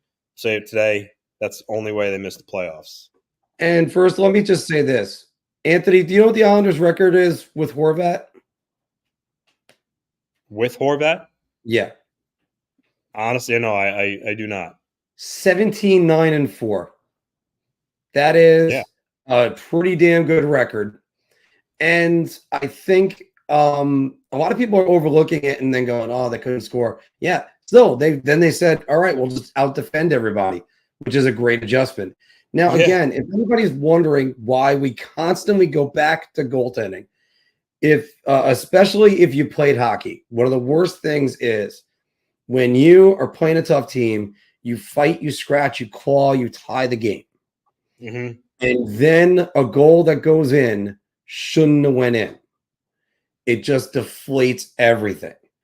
And it can happen with good goalies too, don't get me wrong. If there's any goal Igor Shesterkin last season wants back, it's the Sigenthaler goal that won Game 4 versus the Devils. He was off his angle a little bit. Sigenthaler snuck one in from a long way out. Was it a good shot? Yeah, it was a good shot. But that's just one of those things that on the bench you just went through, oh, we just got back in this game and now we're trailing again. And the reason why I bring that up is you go to the Ottawa Senators. You have, and I talk about this a lot, the endurance level of goaltenders. The maximum amount of games Jonas Korpisalo has played his career is 39. He's never posted a goals against average below 2.6. And I'm cheating a little bit because I'm reading from my own blog that I wrote. That's a lot to then turn around and go, hey, this guy might lead us to a Stanley Cup Finals. Okay, when he went to LA, he was 7-3-1, and he had posted good numbers too, by the way. He had but in the playoffs, 892 save percentage, 377 goals against. That's not going to fix your team. And if you watch the goals that were in that series, they were bad. They were all bad. Yeah. I just want to address this because Rob's trying to give me the business here, and I want to explain something. I'm actually glad he's saying this, but I want to explain it because he's not really seeing it at face value. So what I'm saying is it's proved that you don't need elite goaltending to win the cup, essentially, with guys like Kemper, Binnington. But to get into the playoffs, you need, more than often than not, you need a goaltender that is going to play at an elite level to get you in. Because once you're in, anything can happen. But again, you're not making the playoffs with trash goaltending. There's a reason why, like, a team like Detroit misses the playoffs because their goaltender is Ville Husso. There's a reason why Ottawa's missed the playoffs in the past because of, Anton Forsberg. Look at Buffalo prior to this year with, now that Devin Levy's on the scene. But the Sabres, and they're a perfect example of this, Rob. The Sabres, Mark, you said it, the goals for, they were at the top of the league. Yep, they did not make the playoffs. And why did they not make the playoffs? They didn't make the playoffs because their goaltending tandem of UPL and Chris Anderson was trash. So I see what you're trying to do here and try to kind of make it look like, I'm contradicting myself, but that's a fact. There's a difference between getting in the playoffs, a goaltender like Adin Hill catching fire and ultimately winning the cup. But a guy like that through in the course of the regular season, chances are you're not going to you're not going to make the playoffs. And the Buffalo Sabres are a perfect example of that. So there's a big difference. I'm going to back you up a little bit more on this, Anthony. It's sort of like in baseball, you have the starting pitcher called the stopper, the guy that comes in, throws 7-8 shutout innings, and you just know a losing streak isn't going to continue. That's what a great goaltender is. The reason why it works in the regular season and why I'm going to back him up with this, since the lockout 2005-2006, here's the following defending. Only 3 Vezina Trophy winners have Stanley Cups, and one of them won the 4. And one of them won the Stanley Cup after, the Vezina after he won his Stanley Cups. Enough stuttering. Let me finish the point. Tim Thomas, Vezina Trophy winner, won a Stanley Cup. Braden Holtby, Vezina Trophy winner, won a Stanley Cup. And he wasn't even good in that leading to that Stanley Cup run. He didn't even start game 1 and game 2 against Columbus. That was Philip Grubauer, and he ended up claiming his job back, makes a big save, and that's it. Holtby was more of an average goaltender by that time. Moving on to Marc-Andre Fleury, who won his Vezina after winning 3 Stanley Cups. And then, of course, Vasilevsky, who was the best goalie in the league and then won 2 Stanley Cups. Yeah. That still opens a space for Anthony Niemi, Cam Ward, Matt Murray, who's really not a great goaltender. Corey Crawford was good, not great. We can go on with a lot of these guys. I mean, Jonathan Quick was really good. Was he a Vezina Trophy winner? Obviously not, because he never won it. But that's why when Anthony will go on this and go, you don't need that. I still think Darcy Kemper is a little bit better of a goalie than what people have let on about. But moving on from there, I mean, Colorado can win the Stanley Cup with Georgiev to an extent. I'm still not exactly a believer on him 100. That's a guy that, if you want to yell at me about anything, Anthony, it's another further point. Pittsburgh missed the playoffs last year by 1 point. Again, Tristan Jarry is not a good goaltender. If Igor Shesterkin or Ilya Sorokin was on the Penguins, guess what, Rob? The Penguins are a playoff team. Easy. And again, Tristan Jarry goes back to the example I used before, that you fight, you scratch, you claw, you get a 1-0 lead, and then suddenly it's 1-1. You're going, what the hell? And that's the first thing you start thinking as a player. And if you're not thinking that, then you never played the game. That's the only way to say that. Now, to finish this, the reason why in a 7-game series, it's not as important to have your elite level goalie there, even though, let's be honest, New York Islanders will take it. The New York Rangers will take it. The Rangers don't get past the first round if Shesterkin doesn't find his game again. Or the Islanders aren't even a threat against the Hurricanes without Sorokin. And obviously Vasilevsky has to stand on his head. You need a goalie that's going to steal games. That, because the other way around works too. Games where you're not good enough, and then you win the game even though your goalie was spectacular. Now, the Rangers, again, going back to Akira Schmid in game 4, they made that guy look like Ken Dryden because they couldn't get to the middle of the ice. And then you saw in the Carolina series, he got lit up like a Christmas tree. Yeah. So it's sometimes it's those effects. Now, finishing this, you can have an average goaltender, but you need good defense. You can't have a great goaltender without good defense. Because after all, look what happened with Henrik Lundqvist for years, where he couldn't get past the first round because defense was and then suddenly he got better defense around him and a better system.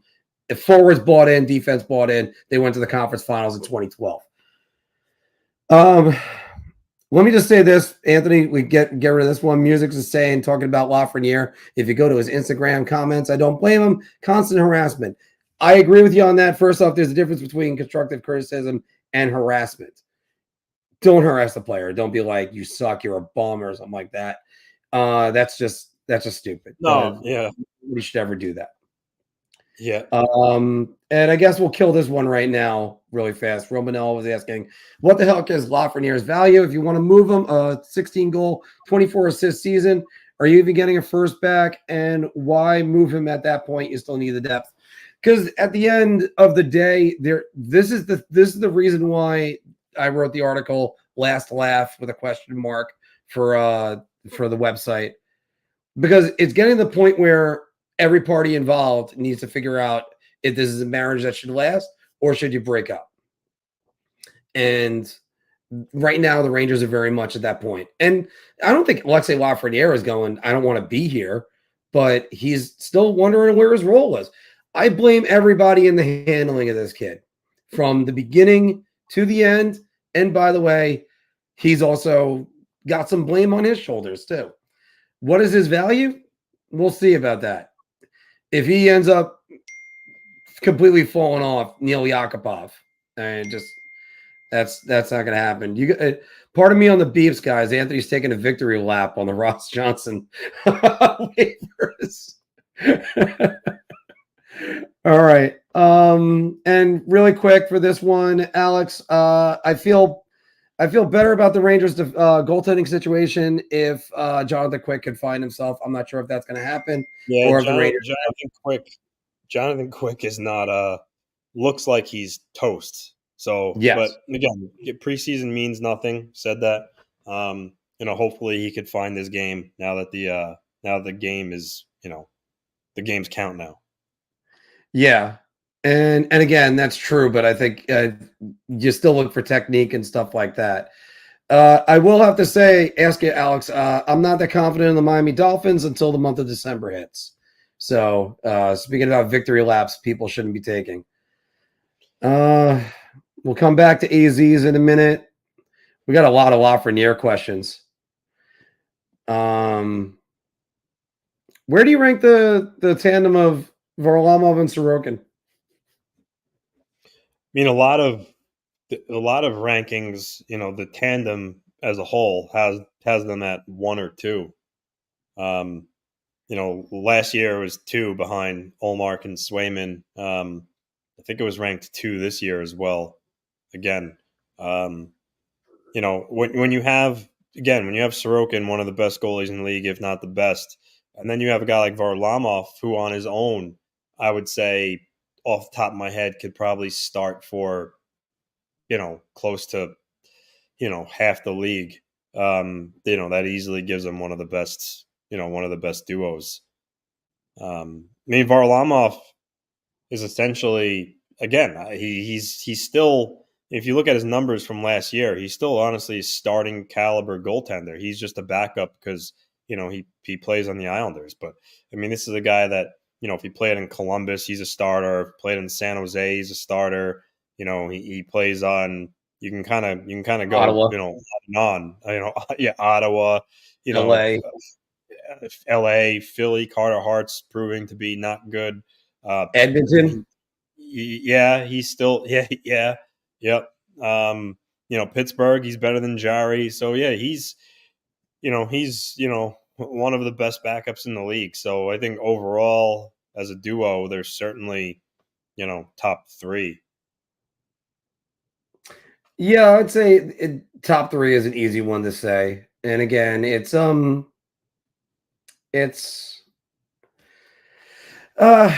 don't think there's anything more I need to say on that one. It's kind of obvious. But we're going to go back to Lafreniere right now. If Lafreniere continues to struggle under Laviolette, do you see the Rangers trading him during the trade deadline? I like I said, I could see it happening sooner than later. Not at the deadline, though. Maybe if it was a case of the Rangers are, out of a playoff spot, which I don't see happening, but maybe if that was the case, I could see it. But overall, I don't see him being traded at the deadline. I think he's an off-season trade. There's very few, and I always like to say very few, but there's no player you root against when you're an analyst, and especially if you're a fan. So even if the Rangers trade Loff, I'm still going to say I hope the kid's success elsewhere. I think every Ranger fan, if he does succeed elsewhere, would start screaming, "Oh, this is the reason why they shouldn't have traded him." All right, well, that's just how it goes sometimes. I see a lot of similarities in the way he's trending with Nail Yakupov, honestly. Unfortunately, if you read my article, you would have seen the same thing. Yeah, this again, I've said it a lot, and I'll say it again. It's like before Jack Hughes broke out, even when the points weren't there, you saw his elite skating, you saw his vision, you saw his elite stick handling. There are many categories in his game where you said to yourself, "Wow, he's unbelievable. It's only a matter of time before the points come." When you look at Lafreniere, you don't check those same boxes. You don't see him skate and say, "Oh, he's an elite skater." Matter of fact, I would say he's a little bit of a below average skater. He's not very fast. He's not you don't see him and go, oh, well, he's, this is a guy who has incredible vision. Yeah, there was the game against Washington maybe where he scored like a highlight reel goal. So, but other than that, you don't really see when you watch him play, you don't see like just consistent flashes of brilliance. So, I think this is a guy that was, at the time, he was certainly the consensus first overall pick, but he was just at the top of his class. But when you compare his game to former first overall picks, the trajectory is totally different. Well, and again, that's why I go back to this. Usage matters. And you don't just park a Ferrari in the garage. Whether he's a Ferrari or not, like he might be a Ford Pinto.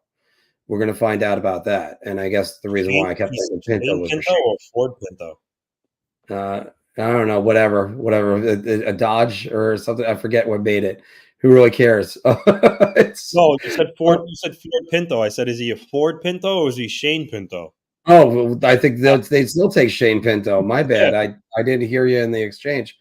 And I'm going to agree with Mikey BX. This would have been a great solution 2 years ago or last year, but instead they had two coaches that before Laviolette came doesn't know how to actually develop talent, and David Quinn he was the worst. I mean, Colin Blackwell mattered more on the Rangers, and part of that run to get to within striking distance of making the playoffs ended up being fool's gold when they came back in the bubble and they were wiped clean from the playoffs by the Carolina Hurricanes. But it's Anthony, it's a strategy that the reason why you can't do the put them on the second line and leave them alone is because now the Rangers have expectations. So my 2 years ago, my issue with the usage issue is, yes. However, on the flip side of it, if he would have earned, if he would have displayed on his, the playing time that he did get, if he would have made it so obvious that he deserved more playing time, then he would have got put there. So I get the usage argument, but at the same time, he didn't consistently show that he deserved more playing time. And that's a big, again, that's fair enough to say, Anthony. But on the other hand, he wasn't getting power play time over Panarin and Panarin, Kreider. He wasn't beating out Ryan Strome, and he didn't beat out Vinny Trocheck. Because you have coaches that are going to turn around and go, I got to go with the veteran. I'm paying this guy $5.5 million. I got to put him on the ice. Instead, the Rangers the Rangers. I still think bringing in Trocheck was a better move than keeping Strome. That's hands down. Yeah, I think so. We'll use these guys. What I wonder about Lafreniere is in particular is if things don't improve this year, and they go to trade him this offseason, I think you're gonna take a complete bath on the on the return. I think it's trading in one headache for another. Let's say Quentin Byfield doesn't improve. If he has a bad year, whereas this offseason, I think you at least still could have got a little bit of value from him. But now, if he has another bad year again, I mean, I think his value is going to be at an all-time low. And then, they're, like I said, they're going to take a bath in the return.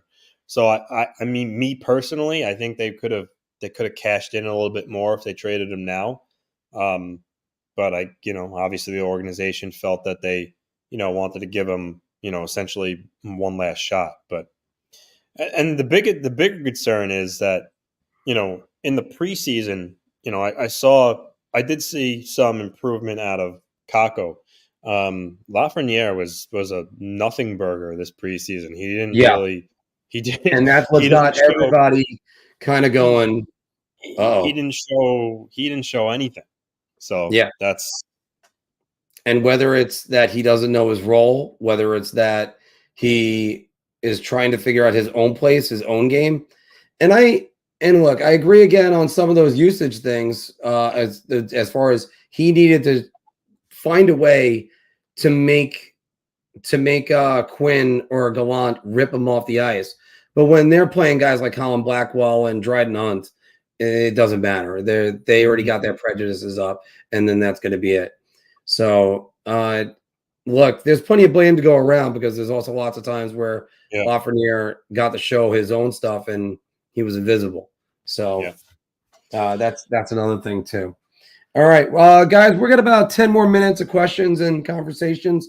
And no, we're going to try to steer clear of Alexei Lafreniere for the rest of this. We've taken up, I think, at least 20 minutes. 2 pieces of news here. The Lightning, not the Lightning, the Kings waived David Rittich. So I wonder if the Lightning will put in a claim for get some more goaltending depth.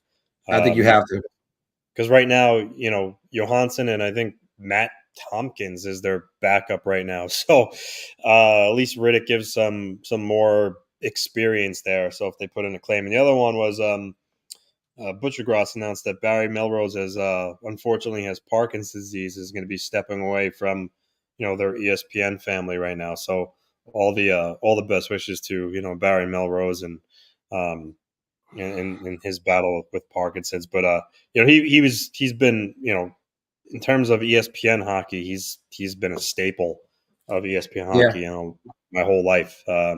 So NHL Tonight back in the day, and his famous his hairstyle and his mustache, and Barry Melrose is a gem. So I wish him well and his family.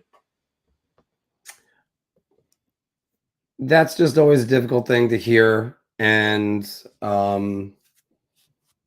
again, my best to Barry Melrose, because his mullet. I still remember Barry Melrose as the head coach of Wayne Gretzky and the Los Angeles Kings. So, and as David, by the way, David Wood on this news right here, Will Cooley in line 2 in practice. I think it works. I think because they're going to want grit right there. Yeah, he plays a tough game. Grit. Yeah. Anthony, by the way, this is the other reason why we keep talking about Lafreniere, because there are guys that are chipping at trying to take his job.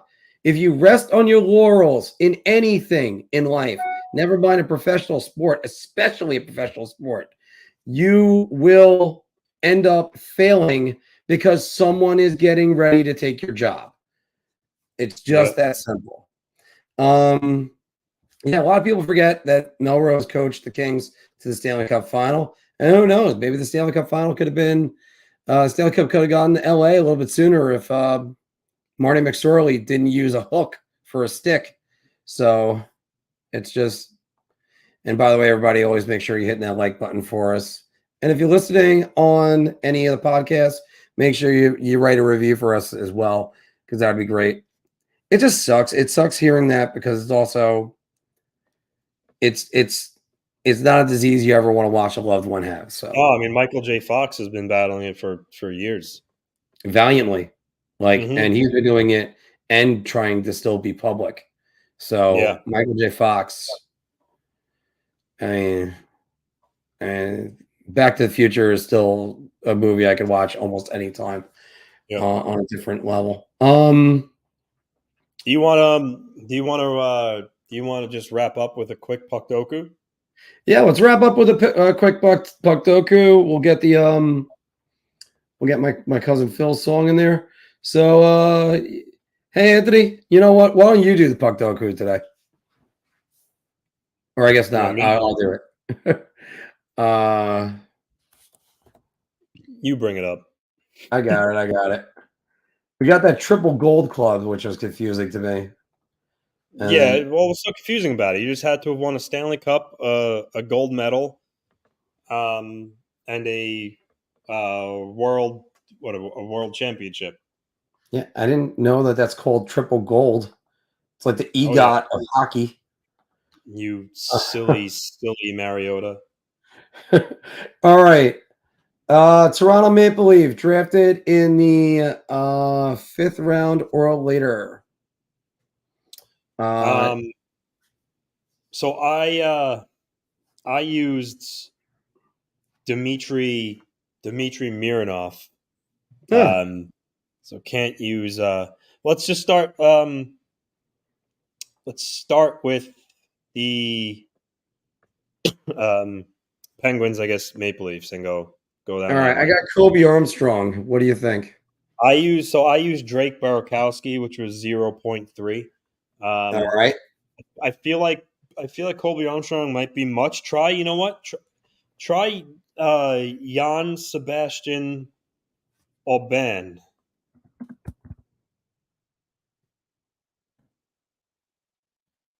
Jan Sebastian Aubin? Yeah. 0.5%. There you go. Yeah. All right. Pittsburgh and LA. Tomas Sandstrom. Okay, I used who'd I use? You can go on my photos. I used Randy Robitaille. Well, that's definitely lower than Luke. Randy Robitaille was on the Senators, right? Yeah, he played for a bunch of teams. The Senators, the Islanders, the Wild. Would have thought the Senators would have a Robitaille Gretzky combination at the same time as LA had a Robitaille and Gretzky combination. What do you think? You want to try out Tomas Sandstrom? Let's see. Hold on. We could use him. Let me just see if I could think of, because I feel like Sandstrom might be. I'll test it out here and I'll see what it. Okay. 1%. Yeah, you could. 1%'s good. You could use it. Okay. I mean, we're trying to be quick with this, so yeah. I don't want to analyze for the perfect Puck Doku. All right, Triple Gold Club. They gotta win a World Juniors. All right, well there it is. Olympic Gold, World Juniors, and World Championship in the Stanley Cup. Now, Yuri Slager. Yeah, Yuri Slager. Yuri Slager, who got I believe the only goal against the Russians. Yeah, the other option, like Crosby and all them, the percentage is going to be way high. So, yeah. All right. So Maple Leafs and Red Wings. Jordan Staal might not have been as high, right? Jordan Staal never won a Stanley Cup. No, probably still pretty high. Right. Maple Leafs, Red Wings. I used Corey Cross. So if to think of somebody else, you could do Steve Thomas. Steve Thomas is Red Wings. Steve Thomas is always a good one to go back to. I mean, it's probably going to be 1%, but I mean, yeah, we're trying to go quick. 1%. We'd love to get a 0. So, LA and Detroit, I used my my daily Crossman. Constant Crossman. You can't use your daily Didick, so you use your constant Crossman. He's just as much as Didick. I use both of them, it seems like, for everyone. Just somehow it works out that way. Anthony, let me ask you a question. Do you know what the percentage is on Sean Avery? That might be. I think a lot of people are going to forget that he came up with the Red Wings.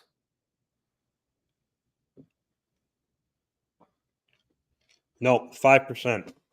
I know. See, we can go lower than that. We could do better than that. So Detroit and LA. Detroit and LA.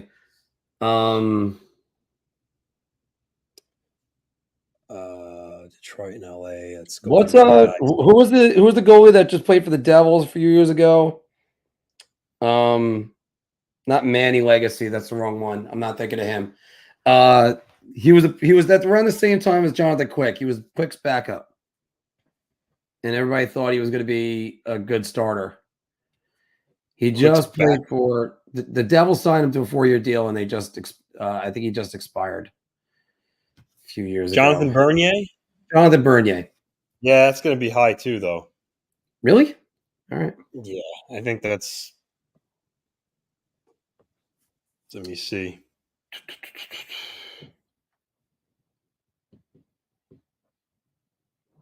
Jonathan Bernier is 8%. Ah, bollocks. Yeah, Luke I knew that. Robitaille would probably be high. Huh? Luke Robitaille would probably be high. Oh yeah, Luke Robitaille would be definitely high. Let's see, L.A. and did Brandon Leipzig? Did Leipzig play for Detroit? That's a good question. Brendan Leipzig, did he play for the Detroit? Leipzig. I'm gonna check. I don't think he did.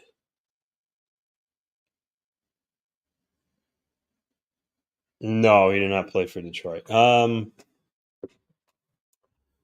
Let's see.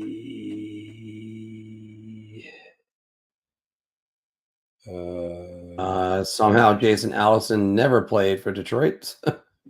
No, I knew that. I knew that. I was just trying to take a shot in the dark. Kyle Quincy ever play for LA?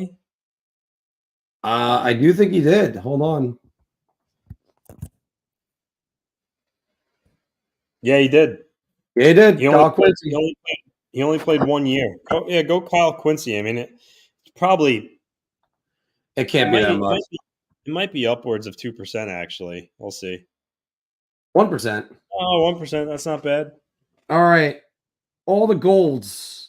Dustin Brown qualified? Well, no, he had to play. This column's Detroit. He had to have done it with Detroit. Oh, Detroit. I'm sorry. Yeah, that's ridiculous. Michael Samuelson. Yeah, Michael Samuelson.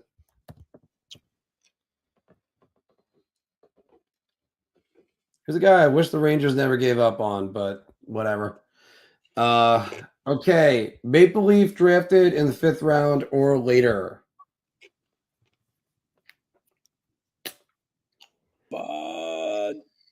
Dmitry Mironov? I think you said that one before. Dmitry Mironov? Dmitry Mironov, yes. Okay. No, not Boris. Not Boris. Not Boris. Dmitry Mironov. There he is. Okay. So now we still have an LA drafted in the 5th round or higher.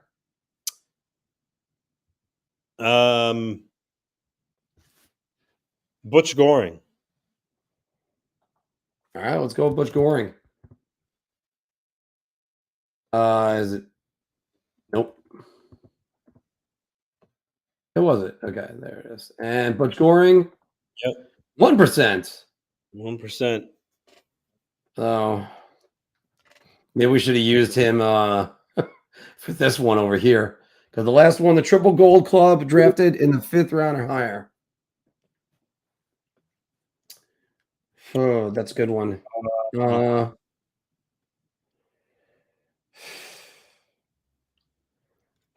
Joe Pavelski. No, he never won a Stanley Cup. Never mind. No. Datsuk will be Dustin way too Buckland. high. Did he ever win a World Juniors? Oh. Dustin Buckland was on the 2010 Blackhawks, and so he's got a Stanley Cup. Might have one. Well, Kovalenko did not do it. He was on the World Cup of Hockey, didn't do anything. He was on the WHL. I can see that, but I'm still trying to see that. No, not Dustin Bufflin. I used Valerie Kamensky on this one, so I can't. Vladimir Malakov. All right. Just before I do that, I'm checking Henrik Lundqvist because he has the world champ. He has the world champion. Never won a cup, guy. You could see the disappointment in my face as soon as I realized that. Of course, he never won a cup. Vladimir Malakov. Vladimir Malakov. Let's do it. You silly Mariota. Vladimir Malakov. Boom. Uniqueness score of 8. Yeah. So when I did it before, mine was a 7. So it's still pretty good. Click on view stats. Yeah, I was trying to. It wouldn't let me go to it. Go to the Penguins one, triple gold. How do I? Click Slager's picture. All right, just click on Slager's picture because it wouldn't let me go to it. It's kind of mad. All right, come on. Did you click view stats? I tried to click view stats. It wouldn't let me click it. Go to options. See? Oh, that's right. Options, view stats. There we Stats. go. Crosby, 82%. Yeah, see, Okay. not many. Yager, Look, Slayer, Michael Samuelson. Yager, Slager, and also Jordan Staal wasn't. He wouldn't have been there. No, because I don't think he was on. I think he was on. Yeah. Was he on the Cup team? Now click the column that's drafted 5th round and above in triple gold. Yeah, that one. All right. Zetterberg is the highest one you got. Larionov. A lot of the Russians are here because they didn't think they would have the rights. Yeah, Gusarov one. Yeah, I used Kamensky when I did mine earlier. Ogilny. Yeah. I mean, Zetterberg being a Swede is one thing, but yep. Yeah, all the rest of these guys. Was this Hakan Lube? Flames. Played for the Flames, yeah. Okay. Yep. By the way, tell me that's not like a bad porno name. Who is that? That's Hakan Lube. So what are the one? Mariota. Oh man. Obviously LA, Jeff Carter and them. Carl Hagelin was briefly with them. I forgot about Daryl Sador. There's Sean McEachern, who I think Phil said, how many points in 93? A little bit. Brian Smolinski is one I should have known. A little bit of news here. Oh, what do you got? Elliot Freeman. There is word this afternoon that Vancouver has granted Connor Garland permission to talk to other teams about a potential trade. Tight cap situation. See if there's a better fit around the NHL.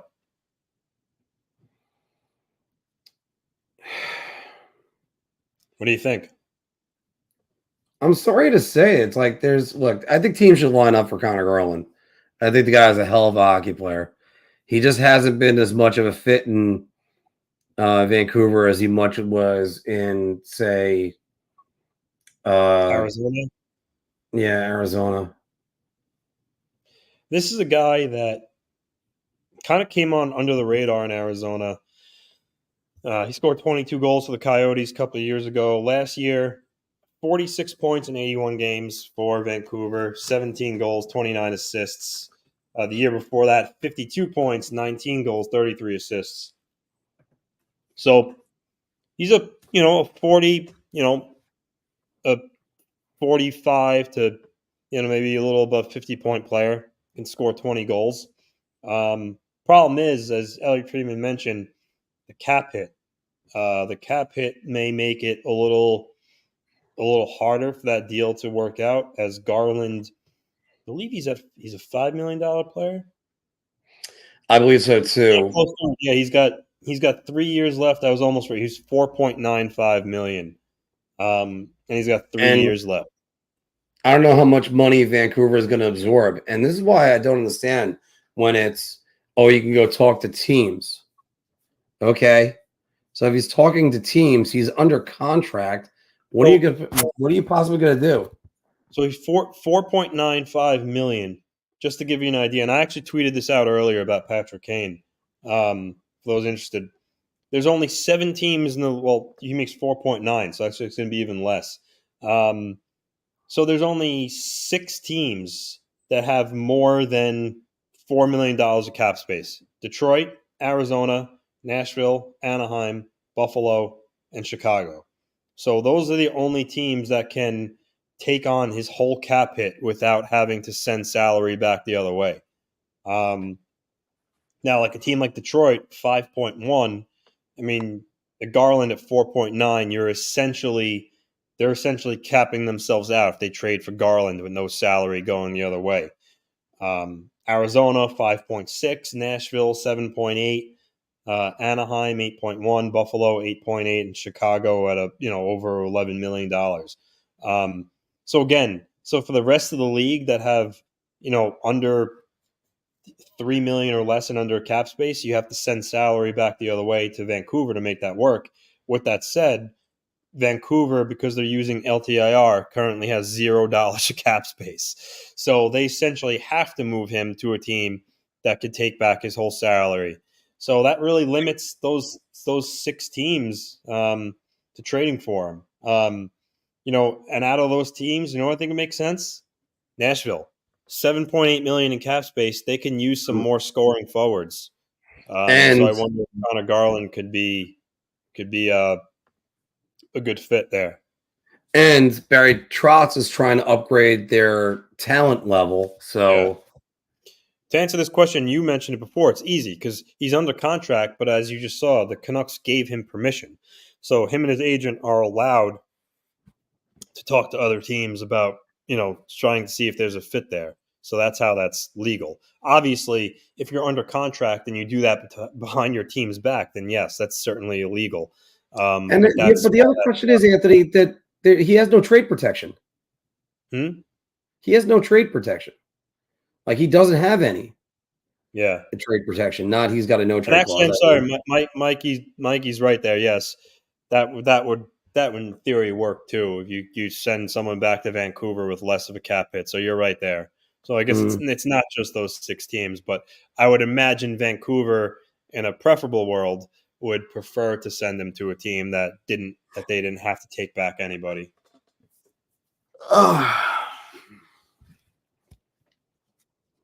Would you do Connor Garland in exchange for, like, let's say, for the Rangers, it's really no way because everyone else they essentially just acquired. So I don't know if that would be feasible. I was going to throw out a hypothetical for you, but I mean, they're not trading Nick Bonino or Tyler Pitlick, who they just signed. So I don't know if that's realistic for the Rangers. But I mean, overall, though, I think Connor Garland would be a good boost for the Rangers and having some secondary scoring. Connor Garland would be great, but again, that leads you to where the roster makeup is. I mean, that's why Blake Wheeler, you had to sign him for $875,000. Yeah. You can't afford to get anybody else in there when you're paying everyone a gajillion dollars. And you can't move anybody. So that's another thing too. Again, I would more than welcome him for the New York Rangers. It would be great. But again, where are you going to play him, and how are you going to be able to do that when you have guys like Lafreniere that need to get playing time and find out whether or not he can actually do it? Would you do Connor Garland and a first for Lafreniere? The Rangers are getting back a first. Yeah, in a heartbeat. You know what's funny? I think some Ranger fans would say no. The Rangers are getting back a first-round pick for Vancouver, which might not make the playoffs. Just because Connor Garland is not a sexy name. I think there are some Ranger fans that would say no. Well, because look, I understand you might hold on to hope for Lafreniere, and guess what? I've gone over this a million times, and Music's, if you're still here, I understand that too. Because after all, having a guy who's just kind of lost it and trying to figure out his potential. Look, it's important. It's just Goudreau has trade protection though. I don't know. He's got a limited no trade clause. So before we go, I do want to hop off. I gotta get some stuff done before. Do I. I gotta meet up with my brother who's in Arizona right now. I mentioned before I tweeted about Patrick Kane and how many teams have the cap situation. So if he's rumored to get $5 million, like they reportedly said, there's not many teams that can give him that much money. I think Buffalo might be the landing spot for him. I mean, think about it. They have $8.8 million of cap space. He's from their home. That's his hometown. And they are a young up and coming team. So I wonder if Kane ends up in Buffalo.